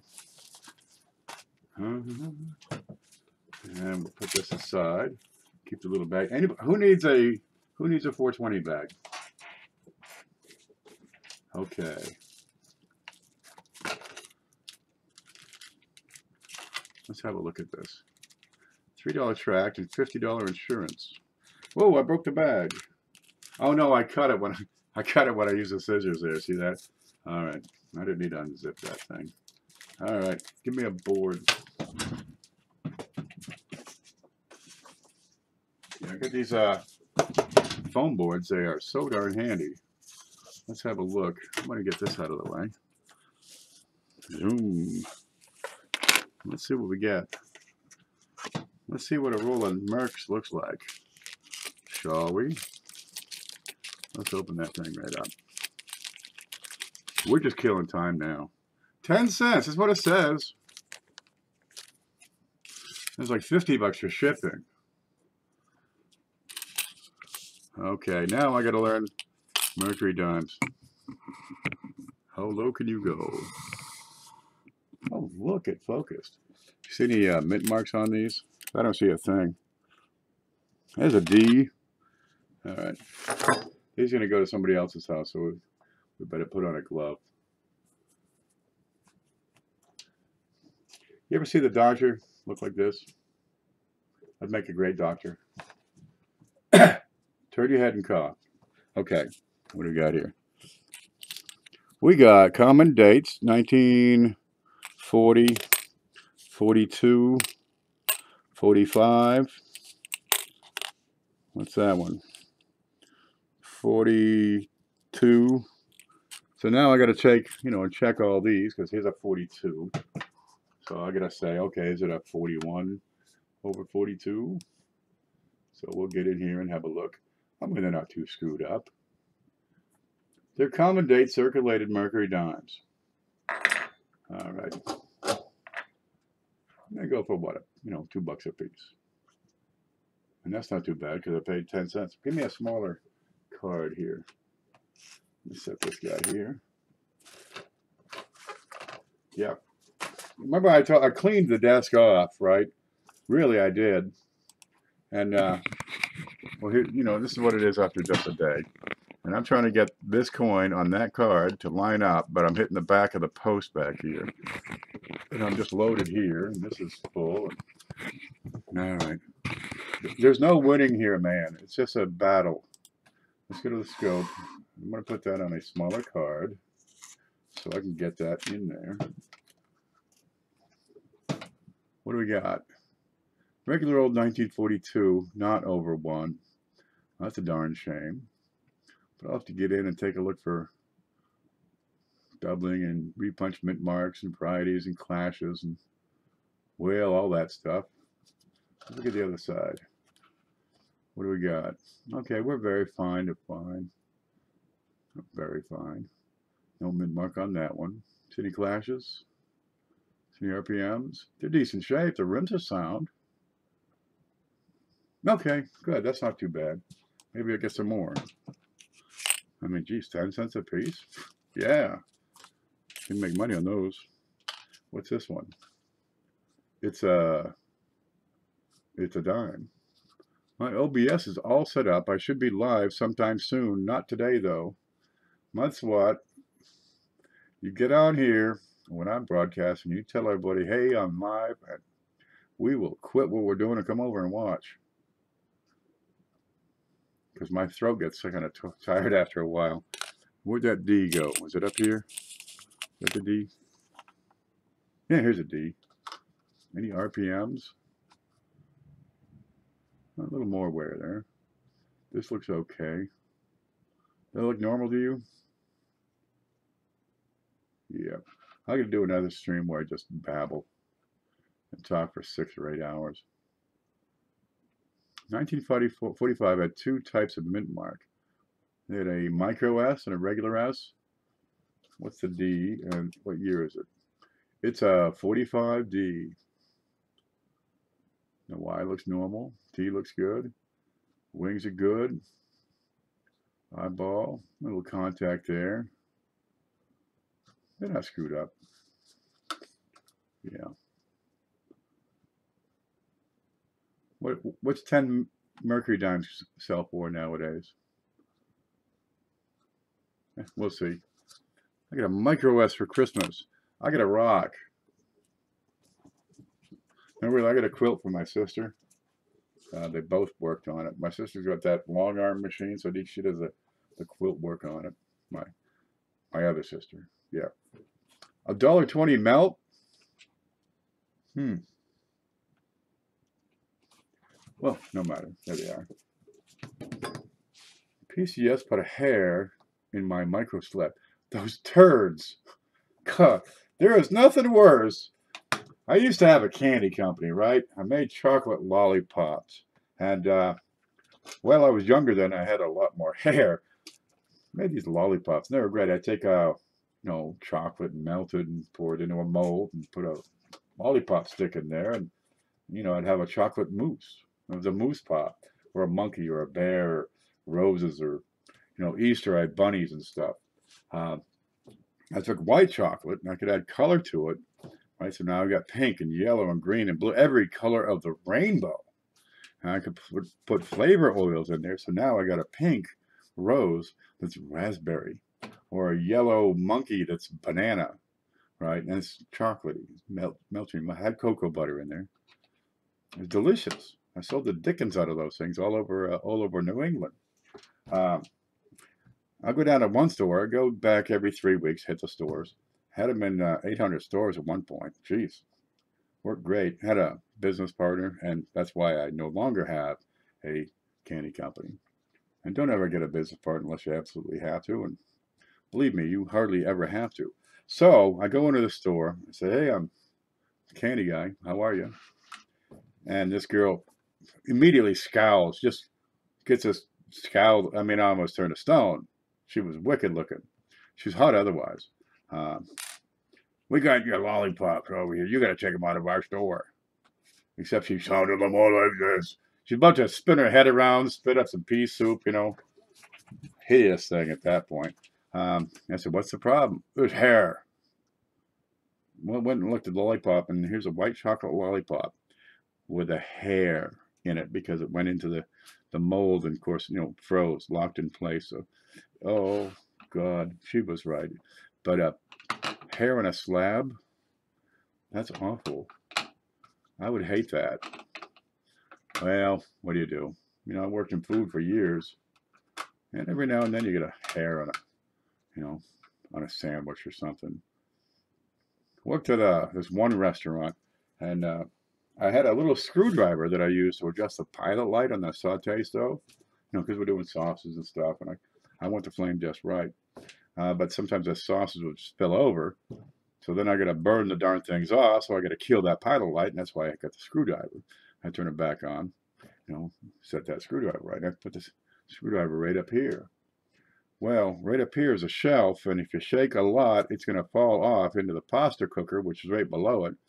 And, well, sure enough, one day the manager comes back and says, "Hey, Ken, guy sent this back. You see what's wrong with it?" I look, and it's a pasta dish, and there's my screwdriver.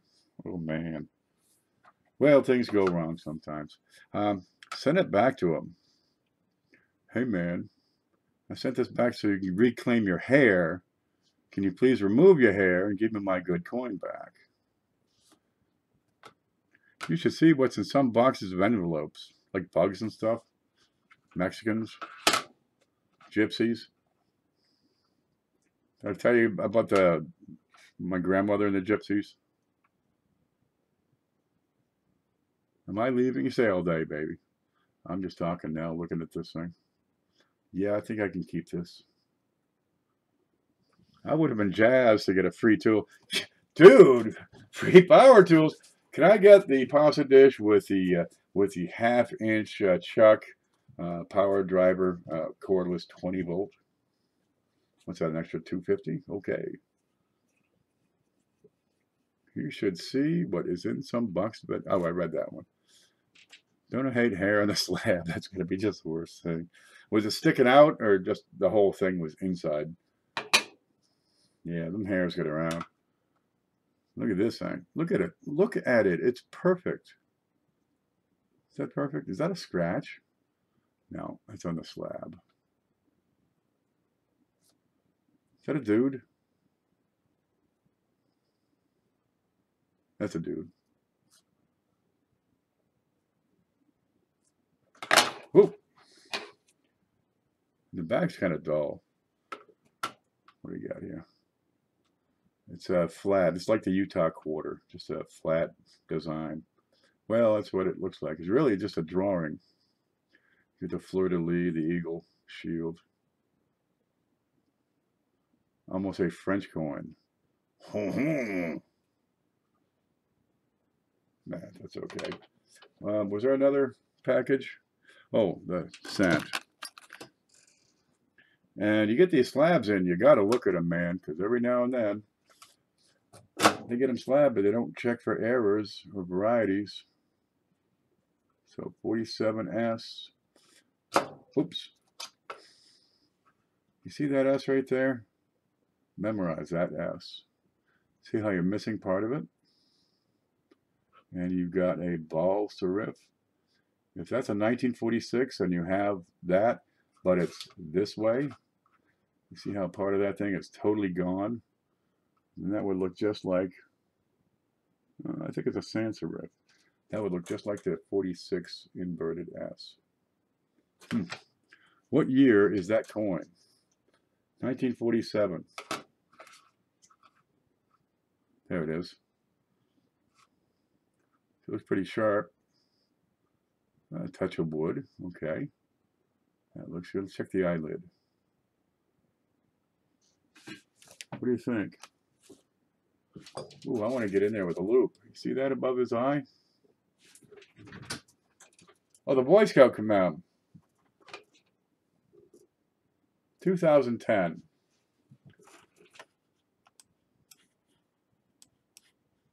Home. There it is. I'll nestle it right in here. The Boy Scouts and all the girls are all around them. Huh? How about that? That looks like this. You can find my loop real quick. Here's one. Now I want to look at the eye on that Lincoln. You see what I'm talking about? Right above his head, right above his eyelid, a north eyelid.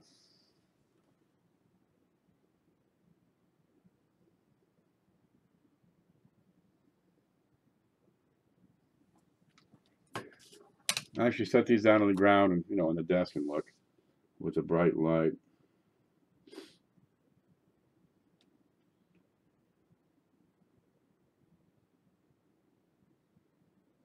Okay, looks all right.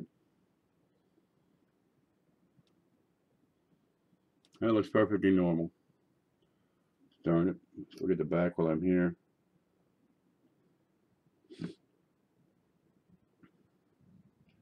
Good wheats on those. Look at that. With separation on those.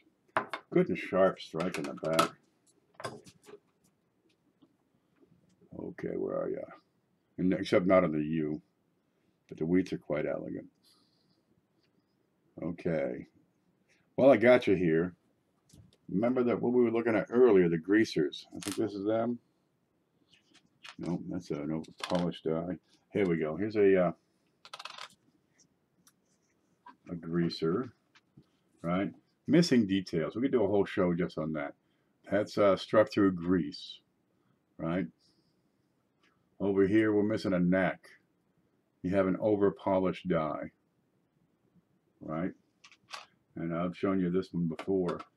Why is there a thin O and PL? Let's make this the question for the day, because we're going to have a quiz.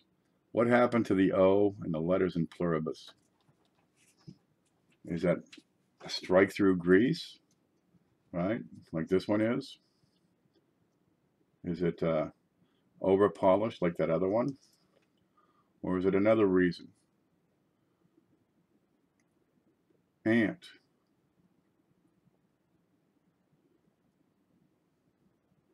We had den mothers in our scout group. No men wanted the job.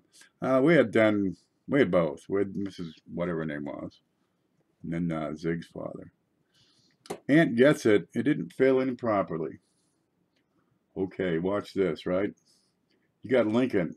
Let me move this up a little. You got Lincoln over here.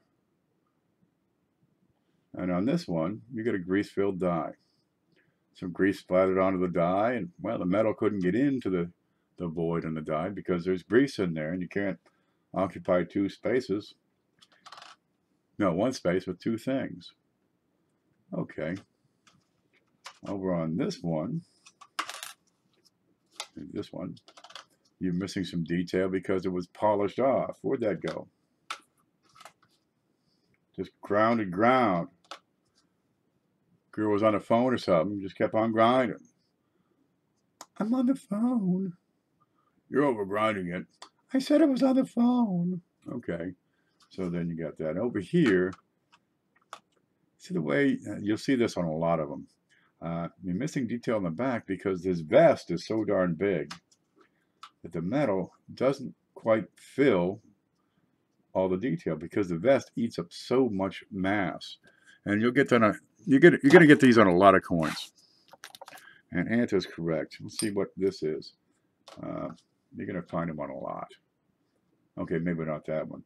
But you'll see, states of, a lot of times. Pick.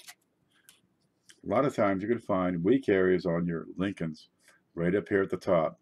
States of, E pluribus unum, right? On the wheats, it's going to be, EPU. Where'd it go? There you go. There you go. It's going to be EPU and the top of 1 and N, but mostly 1 because that's the thickness of the vest. And on the shield, you're going to have, do I have a shield? I know I've got a shield around. Okay, here's some. On the shield, you have it right up at the top, states of, where it'll be weak, really weak strikes. It's because the metal is being absorbed by the vest. Ear did look funny. Hello, everyone. Hi-Ho has just joined us. It's good to see you. We've been talking for darn near 2 hours now. I'm getting dry in the mouth. You found an 88 with a weak FG. Is there a little horizontal bar on that FG? And does it have a vertical tail? That's what I want to know. So, Ant, I got some stuff coming for you. but it's going to have to wait. I've got some flips that are arriving. I've got scales. I don't know when they'll be in. I'm out of scales. I have some books that'll be coming. So now I'm going to send you 2 books. Anyway, I've got your address, so that's good. But we're going to say Ant is correct because he called out the reason why that was a weak one on that coin. And there it is. That's the effect. Oh, but we talk a lot about grease-filled dies. They're quite prominent, but sometimes you're missing detail, and it's not because of grease. There's all kinds of things that'll take out it. We got 3 examples right here, and I just dumped them all over. All right. There we go. So what else you have for questions?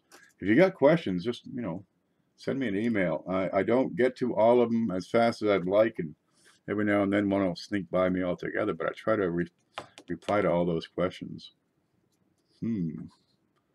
Geez, there's some really ought to make a whole video out of answering that question. Braided. That one's a braided. This one is. Nope, that one's grease. Where'd the braided go? Is it this one?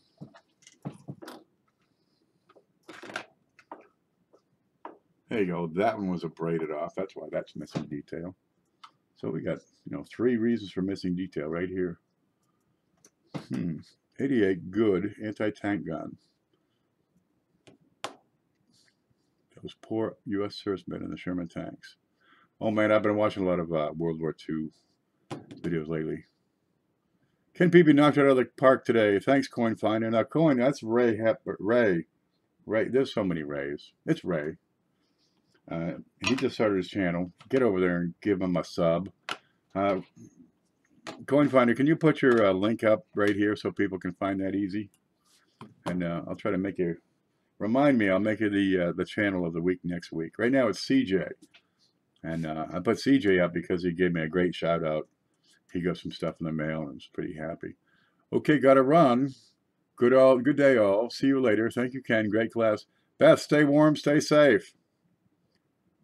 And keep doing what you do. Yeah. Yep, I'm going to have to go smoke some cigarettes and drink some beer and eat some food. So I'm going to let everybody go. It was a good time. If you have questions, ask. If you want to write. Let's get with me. Say, look, I'd like to write an article, to put in that blog. And we'll put in there, written by Lemonhead Penny, or written by Jeff Watson, or written by whoever you are. Written by Jeff Schumar of Schumar Coin Chats. Headed back to college tomorrow and haven't packed a thing yet. Man, I'd go on vacation, I'd just get on the bus, get on the train, get on the plane, whatever, get on the boat. They got clothes. You can buy them there. It's called packing light. Everything you need is out there. Just go. Bags, don't worry about them. Just, buy stuff you need as you get there. It's a lot of fun. One year, though, I went to Maine and I said to my sister, why don't you, pick out some clothes for me? I got to buy some groceries. And I swear she dressed me like her 7-year-old. She said I look like Charlie Brown. But what the heck? And she's the one who spent my coin collection when I was 12. Yeah. There's Schumar's favorite. Here's everybody's favorite, Buffs. What's that one?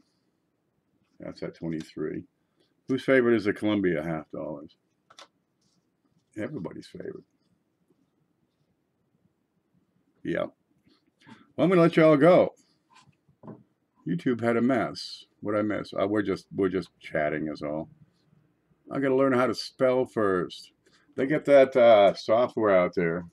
You'll see it on the YouTube channels. Like, this is the best darn thing when I want to write a letter to my girlfriend, dumping her. It spells right. It punctuates right. And I can tell her to fuck off and don't look like an idiot. All right. And I need to take these notes and write them up into an article for that blog. That's what this needs to become. Because there are so many different directions you can go. You know, it's a new year, make the resolution and become a better collector. Take that next step and do whatever it will take you to. I'm watching that $50 on eBay now. How much should I pay for a bad condition? What kind of coin, Oaks?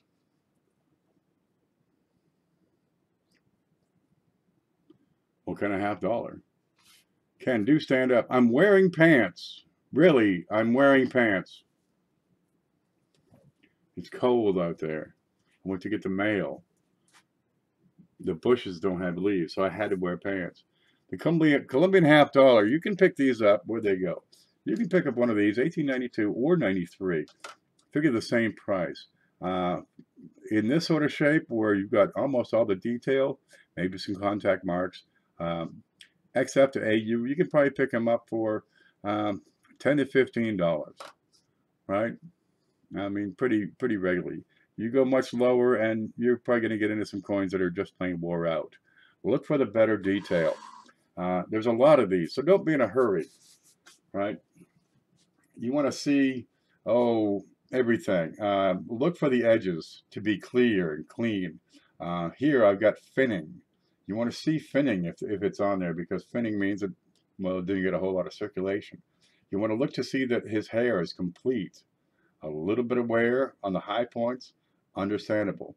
You want to see minimal contact marks like you've got here. You want to see all the detail in the clothing, all the way around the rim. Right? You want a solid, clean rim all the way around. They're out there. You want to see those little flowers? Coca fields. Is that right? The little stars. You want to make sure you got all the lines in those stars. Look for the detail.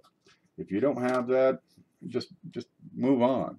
There's going to be 10 more in another week.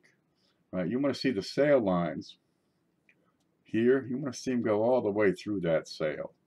Right? They can be a little mushed. Same up here. You want to see these sail lines go all the way through. And if it's a little bit mushed, that's okay. You're talking, about uncirculated. If it's flat and scuffed, just wait for it. They're going to have 10, 20 more tomorrow. Right? You want to see all the grid lines on your planets here. And check that rim all the way around. It's a little grungy. Ain't nothing. Right? But you want to have good shape. You don't want these massive dings in there. The Colombians, there's enough out there. You can get a pretty darn decent one for a pretty reasonable price. $10 to $20. There you go. Look for those full lines. Look in the fields. You want to see, screwdriver marks or big scratches and gouges. Just check all those details. They're out there. You can find them. My friend took his father's cop car, just had the police shirt on with shorts. That's all you need. I'll try to make your stream more, Ken. You're a funny guy that's always putting out good content. Thank you very much, Oaksy. I so like details like that. AU is a good grade. You got some breakpoints. Good, it's not junk. That'd be like the minimum. VF, that's probably the best price before you start to pay, you start to pay a better premium, because at XF on a lot of coins, say more than 50 or 75 years old, when you leap from very fine to extremely fine, a lot of times you'll double or triple the cost or the price of that coin.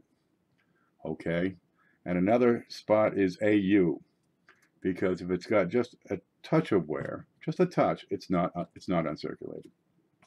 Okay, and it can be the difference between, an $80 coin and a $150 coin. So those 3 points. You want to make good, you want to make very fine, you want to make AU. Those seem to be good spots. So what do you want to put together for a collection? You want to have get the filler. There's different ways. You get something just to fill that spot. Well, you want to get good. You can do about good, because some of these coins, man, they're pricey, even in in low grades. Good Lord. Some of those straight bust half cents. Here you go, something like that. I mean, that's $50 for this particular date with the stems on the back. Okay, 2 little stems. There's about 300 of these coins. All right, but if I had full good on that, it'd be a $100 coin easily. If I were to get that in VF, it'd be hundreds of dollars. So you get the best they got, something to fill, or something kind of in the middle where it's not, junk, and it's not, super pricey. So VF is pretty good. Especially those, I can't see this, those pennies you have one grade up, you have a lot more money. Yeah, those are your big break points, especially the VF to XF, and from AU to BU, or AU to uncirculated. Those are key. VF is pretty good. You got most of the detail. As long as it's not scraped, scratched, bent, gouged, screwed up, got holes drilled in it. Doesn't look like that. Oh, I think that's doo-doo on there. Oh, that's a greaser. I mean, you can get coins that are just lousied up. See, this one is a neat one. That Lexington $50. You get all the detail, right? All of it, but you have a flaw. Now this one, how do you decide? Well, you get used to the market and what it will go for. And something like this, you have exquisite detail, but you have this scratch over here at 5 o'clock. And I'll have to lay that flat so you can see that. And well, somebody bought this coin. He could probably sell it for 60 to 65 because it's not a terrific scratch, but it's it's here. Something like that is really going to take a lot of value off it. But when you start getting into gouges, scrapes across the whole thing, I mean, they're really screwed up coins. Then it comes down to market, and you can hit or miss on something like that. That's got doo-doo all over it. That's not too bad. I had a bunch of pennies I just threw in here. What's this one? But you can figure if the coin's kind of screwed up in a big way, half, a third to a half, and the worse it gets, you can pay 10% for the value of that coin because of those major flaws. Yeah, this one's junk. But on the more rare coins, the more valuable coins, people are forgiving if it's been cleaned. 11S, I got one. It was very fine, cleaned. I got 80% of retail. For example, maybe it was XF. I forget what it was. But on key dates, people are a little more forgiving. I put a 1974 cleaned. Don't even waste your time.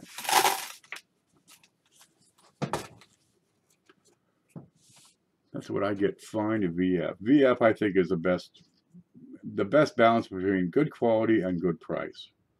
VF is a great spot. Now, you want an XF set, go for it, man. You're going to pay twice as much. Oh, watch this. I'm going to go over to the spreadsheet here real quick. Okay, here's the screen. Can you see it? Yep. Here's my spreadsheet. Here's wheats. Okay, let's see if you can see this. Let me play with that. Yes, we can. Okay. Here's all your wheat cents. 1909, VDB, SS, VDB, 10, 10S, 11. Okay, good. Here's about good. And values you can expect to receive for about good. And I'm saying about good 3. Like 14D. Very rarely have I seen below $100 on those. I sold one for 87 once. Good, right? Let's see. 11S, 25 bucks. Where's that very fine? Watch this. Here's a very fine. I'm going to make that yellow. Old yeller. Okay, now as XF, and I'll make that, how about, no, don't want that. How about make that kind of a green? Okay, when you go from yellow to green, watch the prices here all the way down. 1909 VDB, $8, $10. Not too bad, 25%. 1909S, semi-key, $100, because that number is probably a little high. To 150, 50% more. Look at 09S VDB, 800 to 1,000, 25% jump. All right, 1912, $20 to 60. 12S, 60 to 7, no, 40 to 70. All right, watch this one, 1913, from $3 to $15. Good Lord, okay. This line at the top is a sum of the column below it. So if you had a good set, right, all the wheats, 1909 to 1958, PD and S, including everything, right, no proofs. But this would have, okay, no 55S. It's going to have the 22 plane, right? Because, no, it doesn't have a 22 plane. I took that line out. Okay, a good set is $1,120. There it is. The whole set in very good, it's another $100. That's not too bad. There's 90 coins, buck a piece. Fine, you're going from 1,100, 1,200, and 14, then 18. $100, $100, $200, $400, and then you leap $1,200 right there. Go to XF, to AU, 1,600, almost the same. Oh, I'm missing some spots in here, so that number's going to be frigged. Okay, but 4,000, 7,000, and it jumps up 1,000 over here. When you get the AU sliders, tend to bring a pretty good price. And I get a lot of spaces in there. But you can see the big difference when you go from VF to XF. You're pushing double. And you're going to see this in most series all over the place. It's a huge leap in quality.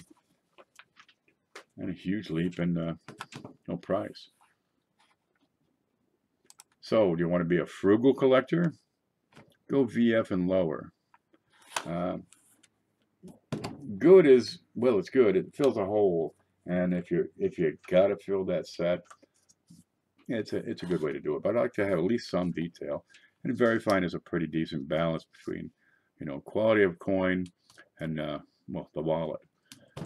I'd suggest at least a VF set. Make it bigger. Oh, the spreadsheet. Oh, that's not it. Let me see if I can find it. Okay, we're here. Where'd it go? Oh, it's over here. There's the spreadsheet, and I'll make it bigger here.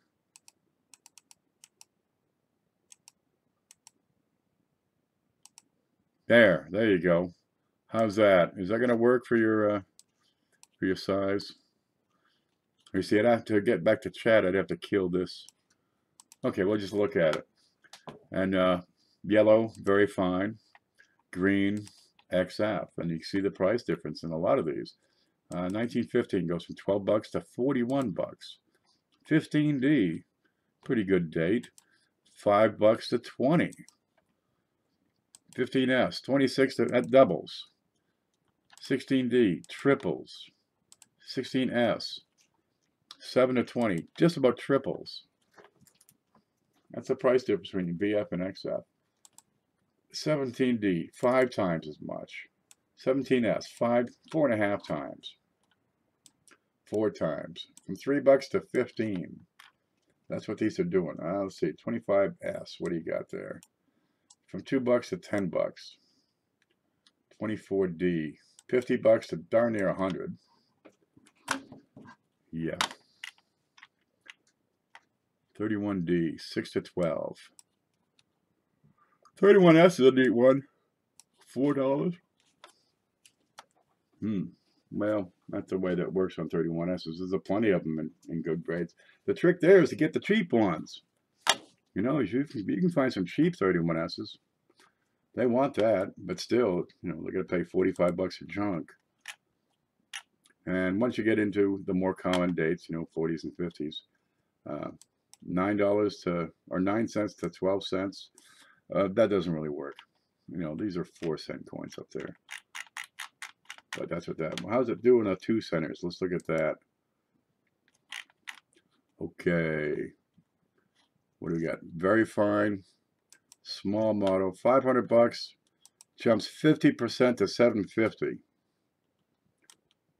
on an 1864 small model 2 center, right?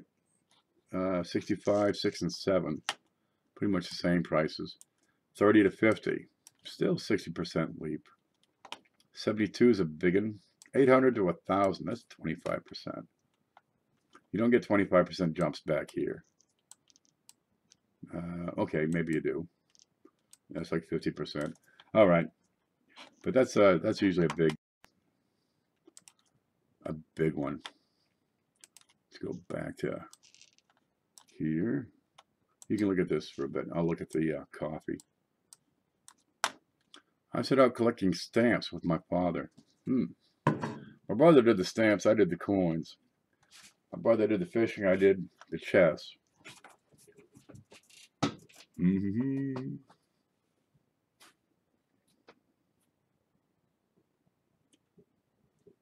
It's a cool hobby. Mostly valuable commodity by weight in the world. Probably. Well, there's jewelers and gem collectors out there. You know, they collect, you know, white diamonds and blue diamonds and yellow diamonds. And I'm sure that one's not cheap. Till you get into the bigger stuff, then it gets nuts. But these, as the potential to alter your future, you can buy this coin for, I don't know, $6, right? And you can sell it for 10 to 12. You can buy this coin for $1.25 and sell it for $2, and do that 10 times. You can buy this one, this nice shiny Morgan for 22 and sell it for 30, right? The Barber, I mean, I can sell that for $100 and I've made 35 bucks, and everybody got a good price. Oh, the cents over here. I can make a $5 bill selling that. I can take a $20 bill and make an investment and get a 25 to 50% return on that investment in a week, and do it again the next week. That's what this offers. You can take a small investment and turn it over and flip it and put it back in and do it again, and all the while learn what's going on. Yeah, that's a beautiful Barber. That's a VF 1899. It's a peach. But this stuff, you got to know what to look for, right? Do you get something that's worn out and, you know, tired, like the old 1876 Shield nickel? Do you get something in, you know, pretty darn decent condition, like the I think it's 1832 on the penny? You know, well, it's the fact is people collect all of it. They really do. You build a rapport more than anything else.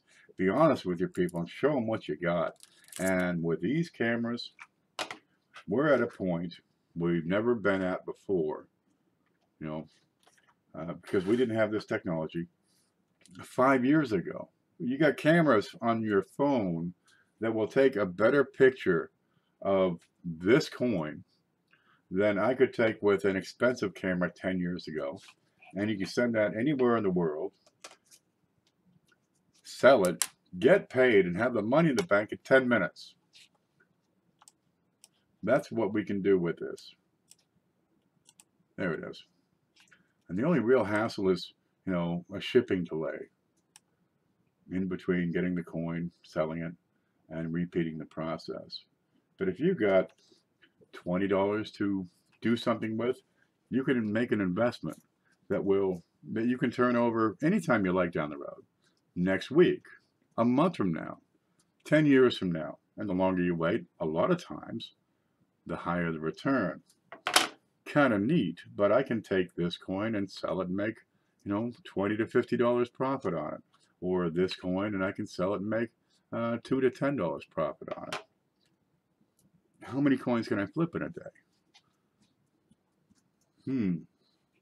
Takes a while, but you can do it. I know people that sell a whole lot of coins. I mean, some crazy volume. I should like to hit that. I do pretty good over here. I probably bring in enough to pay the bills anyway. Geez, it'd be nice to have a little more so I could, move up from just beans to actual solid food. Yeah. It's crazy how far tech has come. The camera technology, the digital camera, and the ability to pick up the details and show them around the world instantly. I mean, back in 1985, there were no pictures. Nothing. My price list looked like my spreadsheet. Seriously. Where'd that go? Home. Spreadsheet. There you go. Nope, don't want home. I want screen. There you go. Nope, not screen. This screen. And weeds. There. This is my price list 30 years ago. 1910S, couple of grades, good, very fine, and the prices. Baby, that was it. There was no such thing as taking pictures. God, I mean, photocopies were 25 cents, and they smelled great. Just run some photocopies and snip them. Those cameos are sweet. These up here, oh, there, just catch them over there. The 97 Kennedy is a better date. I think these are $5. I got all kinds of quarters over there. You want more than 10, they're $2.50 a piece. We'll go from there. There's Maury. Maury, your stuff is shipped because my mail came. Did you see what I got? Look at this. Where'd it go? Look what came in the mail. It's perfect. It's a perfect coin.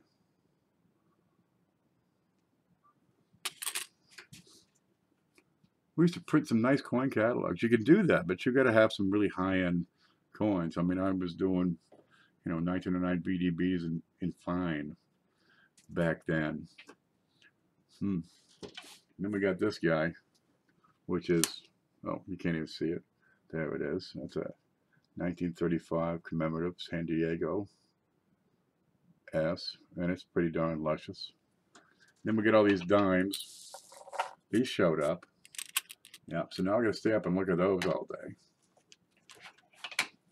Yeah, I had a mailing list back in the day, and I just, type up the price list and copy it off and send it to everybody in the mailing list. And I learned to, type real small, jam everything together so I get more stuff on a page. So I could only send one page instead of 2 pages, because 2 pages, that's another 100 copies or something. Jesus, another $20. Forget it. It was tough. You send it out. Takes a week to get there. You give them a week to look at it. Another week goes by. Maybe they send back an order. Okay. You get a check. Takes a week to clear. Then you send it to them. A week later, they get it and they look at it for, a little while. Maybe they send it back.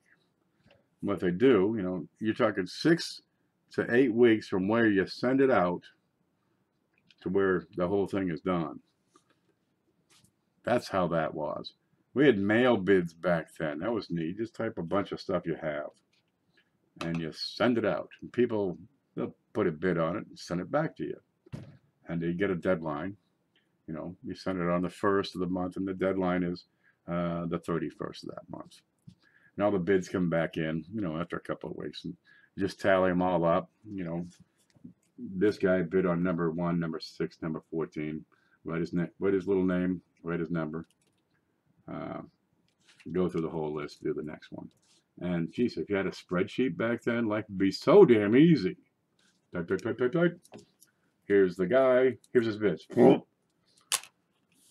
and then just select max, sell it off, ship it out, pack it, done. Send it to, send him an invoice, send him a bill. That's on PayPal. He gets it, he clicks, you're paid, click, spits out a printing label. This is so darn easy. Dude, it's come such a long ways, and the opportunity that it offers is tremendous. Really, build up your reputation, start a little video and blog and, Facebook presence, and it's effective. The fax machine came out to check logo, a lot of running around. Printing checks. Maybe you can do a class on how to detect clean coins on photos like eBay. Experience more than anything else. Let's see, we're getting clean coins. I'd have to clean a coin. I don't have any handy. The biggest one is the finish. Ooh, here you go. Okay, this is going to be easier than I thought. The finish. Here's a bunch of pennies, right? You've seen them. What do you do with your pennies at home? You do the same thing everybody else does. You leave them in your pants pocket and put them in the washing machine. Now, you're going to see this everywhere. Somebody here? No. Okay, you're going to see this everywhere. The phosphates in your laundry detergent are going to take off the high shine. Okay, that one's got a lot of luster left to it. And that's got some kind of luster, and that's kind of lustrous. But you can pick out the dull coins real easy. And it's been laundered. I bet you that one's gone through the laundry. Certainly gone through the ringer. Okay, that one's kind of somewhat reflective, but you can detect which coins have been laundered because they're dull. That's an easy one. You can pick up some change. You'll find, I'm sure there's a few in here. Maybe that's a possibly laundered.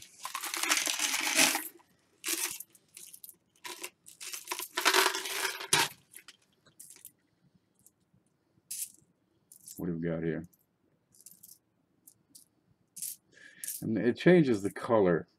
That's been laundered. I guarantee it. That's been screwed up, run over, dragged, eaten by a dog, shit, picked up with a lawnmower, flung against the side of the house, eaten by a 3-year-old, and then washed in somebody's pant pocket. There you go. The clean coins have a different reflectivity. It doesn't have the brilliant. Okay, watch this. Watch this. Give me one. Oh, this will work. Here's, what's his name? Abe Lincoln. Now, Abe has never been laundered. He's fresh. Now, look at the way that reflection of the light follows left to right, and you have a cartwheel. If I roll that around, it almost spins. That is the cartwheel luster. Laundered coins won't have that. All right, once you put the soap on it, it kind of screws up that finish, that surface, because it's a surfactant, and it does alter the surface of the coin. Right? And without that lustrous, that cartwheel, well, it's a lesser coin, first off. But you can pick up that little difference, these little subtleties. Now let's look at it on the camera, because the camera over here is static. This is not moving. Now, if you're a good seller, you're going to have two pictures, picture A and picture B, where it's just slightly offset. So a guy can look and see that light, that reflection move. Okay, so that's the best way. If you're going to have static, live selling is the best. So I can show you up close and personal. Look at the shine on this. Right? And you can see, oh yeah, baby, that's full cartwheel luster. But we're still using a lot of single images. So you put two together and you can see the luster change. And if you can't see it change, you might just have a laundered coin. Here's an oldie without a lot of luster. All right, see how it's dull? It's 1900 V-nickel. Yeah, it's got some shine to it, but it's not cartwheel. This old girl has probably been laundered a few times. Cleaned, that's another approach altogether. What you got with laundered coins is, you know, a mild solution of the cleaning detergent or soap. And it'll take off a lot of grime and such, and it'll change the appearance. But when you clean the coin, you're using a much stronger, more concentrated solution, and you're targeting the coin in particular. So then, did they brush it? Because you're going to see brush marks. Does the coin have grime? All right, here's one. Does the coin have any grime? I'm not talking these big fat blotchy spots which are nasty. I want to see, you know, is there stuff in the letters? Right? See, you've seen this 1,000 times. You got these pennies and they got a little grime on them. I'm sure I have one here. Here you go. Here's an old penny, and you got grime right up in here. Right? Maybe in between the letters and the rim, or inside these little places, inside the S's, or inside the middle of the A, or, yeah, perfect, inside the little tight details, inside that E. That's where the grime hangs out. You know where it is. You know where to look. Do I need to tell you? It's all right. Nobody else has probably told you. Here's one. Good date. 1944. Do you see the grime? You're darn right. Where is it? It's inside the Y, inside the R. You can see it, and you know exactly where to look. Look in the hair. See the grime? A clean coin that can be flushed out, washed out, clean, as well as the affected tone. But look at the details beside the D on the left side and inside the D. Yeah. Now, fine brush will wash that out. This has not been laundered. Well, maybe it had been laundered, but it's not been cleaned up. Now, I can take that. Well, how does that look? We get any issues on this? 1944. Okay, nothing on that. Let's look at the eye. Okay. Now, I'm going to take a picture of it. Now, here you go. You can experiment. I'm going to take a picture of this coin, then I'm going to clean it some different ways. If I can get a focus in there. Okay, that big gouge on his head, I think I can probably get away with cleaning this thing. And you can do this at home. Do a before and after. Okay, where's that? Oh, I can't take the picture. See, the OBS software has control of the camera. Now I'd have to kill the OBS in order to take the picture because I can't take a picture with the OBS. Okay, you get the idea. Do it at home. Get a coin, take a picture, go clean it, bring it back, take another picture. And you'll see the areas that have changed, say around the date or around these fine areas. You know, look under the bust. Look where the dirt would hide in the hair, in the fine details, in the wheat lines. Okay, make sure it's a screwed up coin. This one has a big scratch across his face there. And then you can get an idea of what characteristics change when the coin's been cleaned. A picture tells 1,000 words, and do it side by side. And then write an article about it. We'll put it on my blog. Yeah, I can see it. Beware, sometimes color has even been altered. Yeah, wait there. Where is it?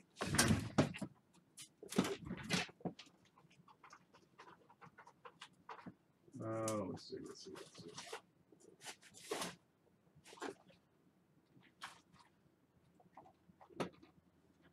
No, I'm never going to see that again. Did I sell it?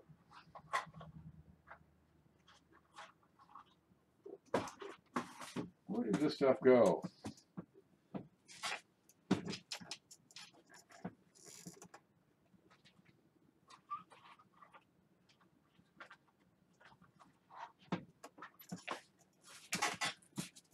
altered color. Okay, how do you tell that one? You know what a regular one. Can you cell phone? Oh, that reminds me, I gotta kill the bill. I don't use my cell phone ever. I used to use it for work, but I don't work anymore. Okay, let's look at this. I'm gonna set these over here. I'll be a week cleaning up this desk, you know. All right. See the color here has been changed. And you're gonna see, watch this line right here. All right. This is probably the original color up inside the letters. And down here, it's a bit dull. Note the reflection here. It's not the same. It'll reflect sunlight, but there's no cartwheel to it. All right, now look inside the Liberty. Same thing. Can you see the way? It's like they took a Q-tip and moved something around, but it didn't get into the fine details. All right, you can see it on the date. Beside the rim, all those fine details it didn't take. Now we can put a regular coin next to it. What's this one? Oh, that's at 44. And let's look at the way the light reflects. You see here? It's dull, you know. I can clean that up with my finger real quick. Just rub it with my finger and watch what it does. I'm not going to rub the other one. Oops. And let's look at the way the light bounces off that coin. Bright, dark, it kind of rolls across it. Over here, does it roll across? Yeah, kind of. But it's still, well, dull. Let's look at it. This is great for detail, but let's look at the other. Come on, mouse, where are you? Let's look at this other one. Can you see the difference in color here? Now look at the coin down here by my pinky. See how it's grungy? It's dark. It's light. It's blotchy. The one up, the one in the holder, is darn uniform all the way across it. Huh? Now if I were to clean a coin, what would I expect? I'd expect, well, it'd be clean. It'd be dull. First off, it wouldn't have any grime in around the fine devices and the details. And if I treated it somehow, well, a uniform finish across the whole coin. I would expect that. Okay, here's blotchy. Where'd you go?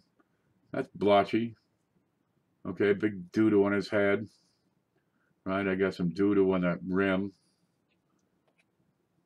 On this one, the field on the right is the same as the field on the left. It's the same color as his coat, same color as his hair. Okay, inside the details, okay, now I'll get a little bit of difference. Same color. No dark spot. Okay, there's a dark spot. But over this other one, I mean, I got, you know, fingerprints and dog doo. There's crap up here, no crap over there. This one's darn near uniform. That's the sort of things, you know, little hints, little signposts. Let me find our way around here. What kind of cleaning do you mean? This, I would say this was treated and then, I don't know. There's a toning solution out there. I don't know what would be used here. The quality of the coin is wonderful, but the finish has been altered. So we'll see. Now, one type of cleaning, incidental cleaning, you leave it in your pants pockets. Yeah, it'll dull the finish. But in intentional cleaning, you get in there with a fine-tooth comb, right? You target the coin. You're going to get out stuff that, you know, laundry machine isn't going to get out. It does a bit, Bill. I just tried it with a new one. No, copper will reflect light. Have a look at that one. Plenty of reflection. Got some polishing marks. all kinds of reflection here. Oh, that'll reflect light. Yeah, these reflect light just fine.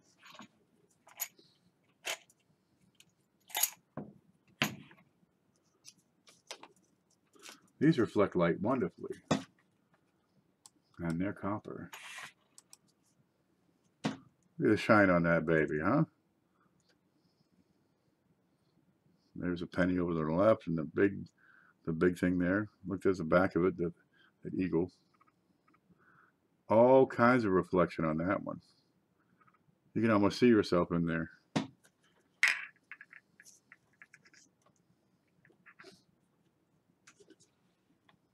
Scope it. There you go. All kinds of reflection. Look at the light bounce off her titties, huh? And that's the just a regular old Lincoln. Plenty of shine on there. It's blinding me. Yes, not a cartwheel. Where? There?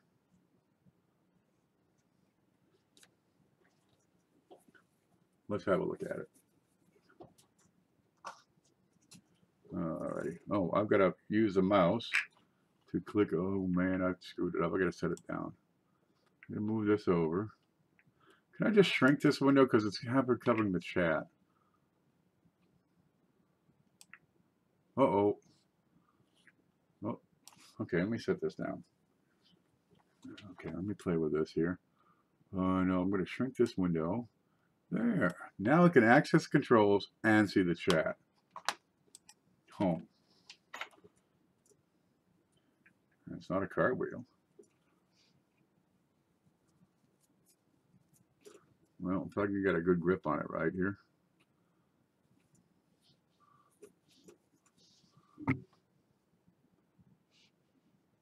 There's plenty of cartwheel on there.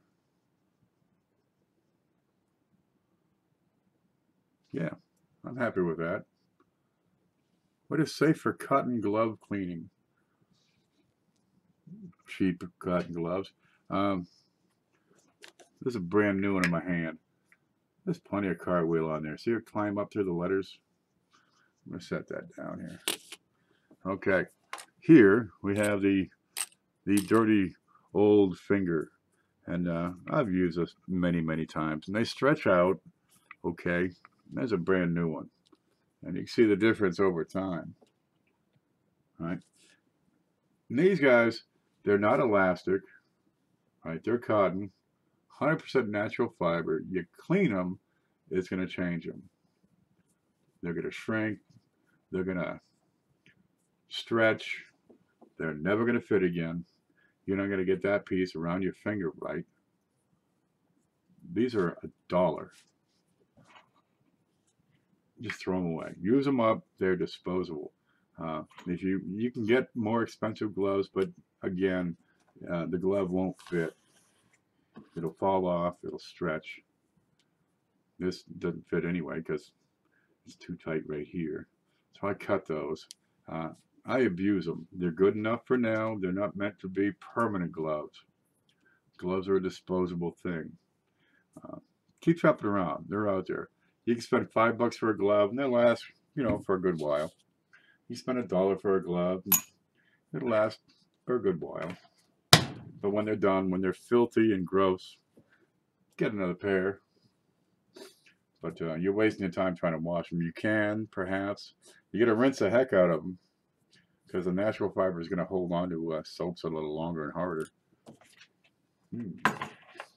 But you can get them clean enough to use again. But you're going to have a bitch of a time to make them work.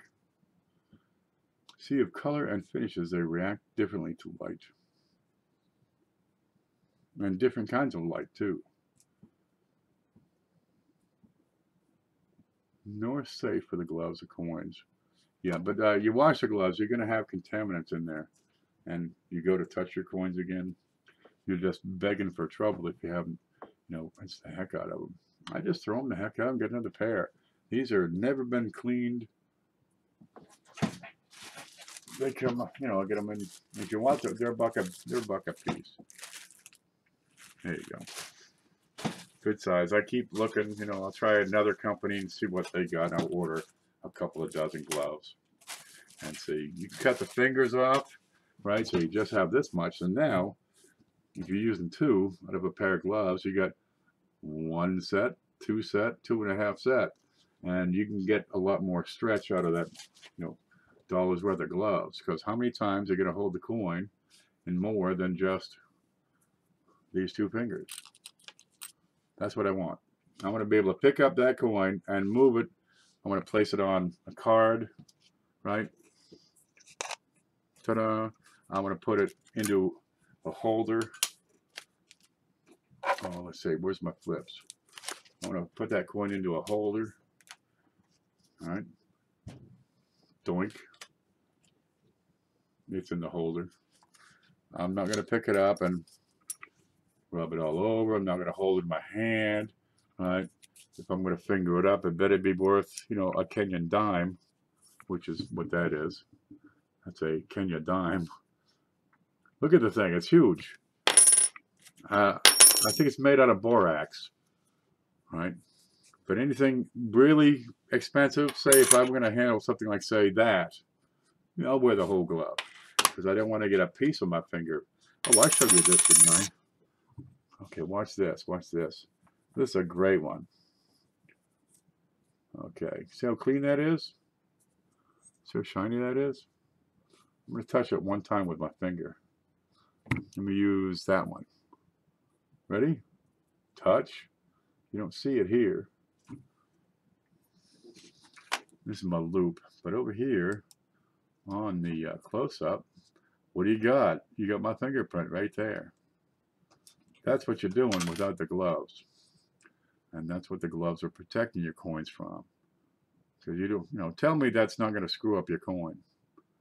On the other side, we're going to use for experiment number 2. Okay, here it is. There's the second side. Let me buff it up a little bit more. Ready? See the nice clean edges and shit? All right. They say to grab the coin on the edges. And that should be, you know, protecting. Let me grab that by the edges. See this side? See my fingers? You get a close up. You got to get in close to see this. My fingers are overlapping that edge. Now, am I going to pick up a $5,000 coin with my bare fingers by the edges? I'm going to use some gloves. I'm going to put this under that loop scope, and let's look at the edges. It's not much. Where is it? You can see it here and there.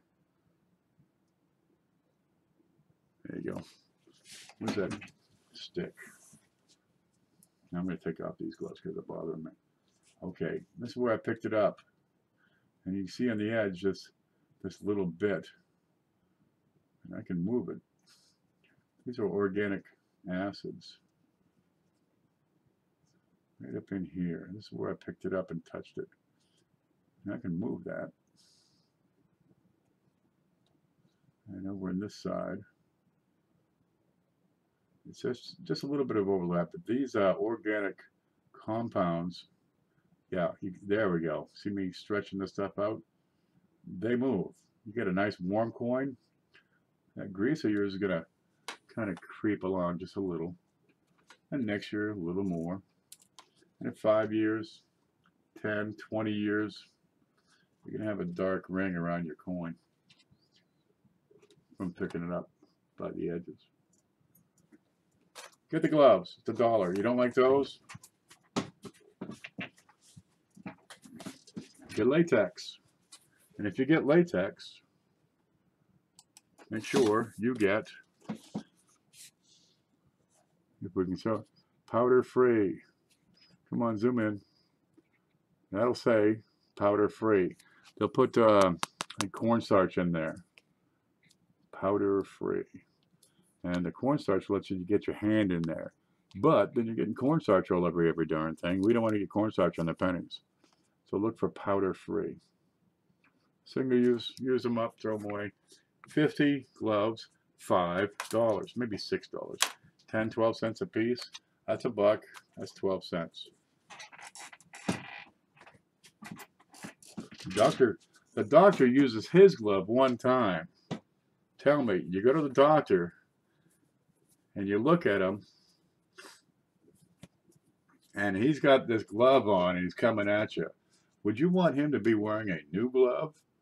Or, you know, did you wash that real good, Doc?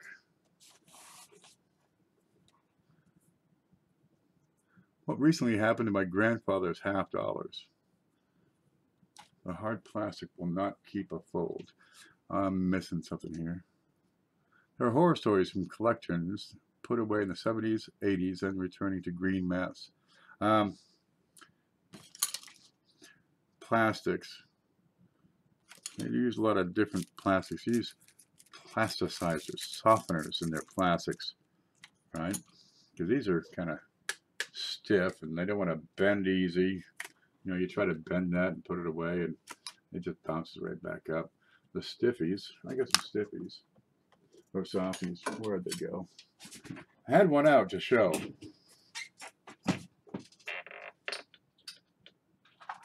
There we go.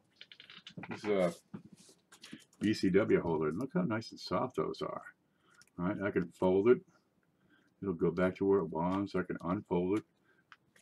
Play with the crease. It'll stay mostly out, but they've had softeners added. And these, over time, the softeners will leach out of the plastic, get on your coin, and leave pits. So that beautiful coin you had, that guy, you put a few pits on her tits, you can kiss your cash goodbye, baby. You know, put a few pits on that. Is it going to be proof 70 anymore? No. So get unplasticized vinyl. No PVCs. The T stole the banknotes. What recently happened to my grandfather's? Okay, that's a bummer, Aunt. They latex. And the T stole the banknotes. I have no idea what you're talking about. Oh, the TSA. Crooks. Okay. We're at 5:41. That's usually an hour show. We're getting into 3 hours. Damn it. Manta Coin comes on at 5 o'clock. Somebody get over there and see if he's streaming. Yeah, I should have cut it off at 5. That's Shay Housemaster. Well, anyway, go watch his show. Catch up. I'm going to call it good. It's time for me to use a bathroom. I'm getting hungry. I got to drink my coffee. I got to feed the cat. I'll let you go. Outstanding. I learned about flips. Yeah, go. If all you did was go staple free, these are really these are superior flips. They're so much easier to work with. Good Lord. You want to write on it? Cut up a piece of paper. Right? Those cardboard things. I had one. The bigger the coin, the less room you had to write with or on. A lot of times the more you want to write. Okay. Thanks for everything, guys. Hey, think about what I said. Write an article. Make a video. Show off your set. Come up with a plan on what to do with your coin collection for this year. Do you want to expand a series? Do you want to expand the types? Do you want to go all the way with you know, a small space to get better, older, rarer, more valuable? You know, give me a plan. Well, give yourself a plan. You don't have to explain it to me. It's your collection.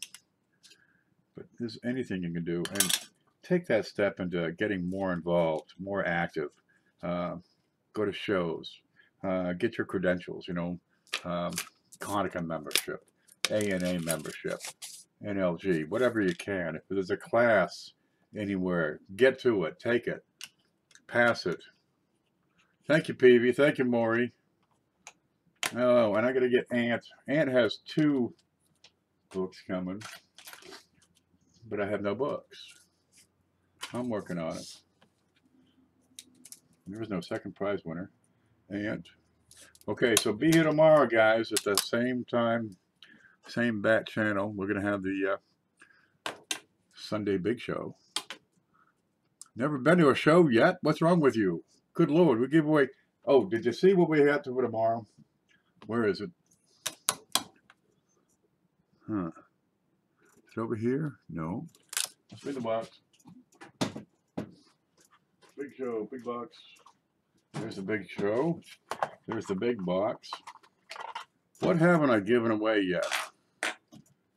Right? Because over here, we got, I got a half dime, half dollar, half penny, pennies, 2 cents up here. There's Indians, flying eagles, large cents, quarters, nickels, dimes, halves, dollars. What have we not given away yet? We haven't given away one of these yet. And we're going to give one away tomorrow. Oh, you can't see it. There you go. We haven't given one away at 20 center yet. So we'll do this tomorrow. 3 o'clock. This is 1975. S. Seated Liberty. Of course, they all were. Made for a few years. This has a surviving population of about 25,000. It's in good shape. Not much better. But when we get $100 in, it goes into the prize. Did I win those cents? Yes. But I have to dig more up.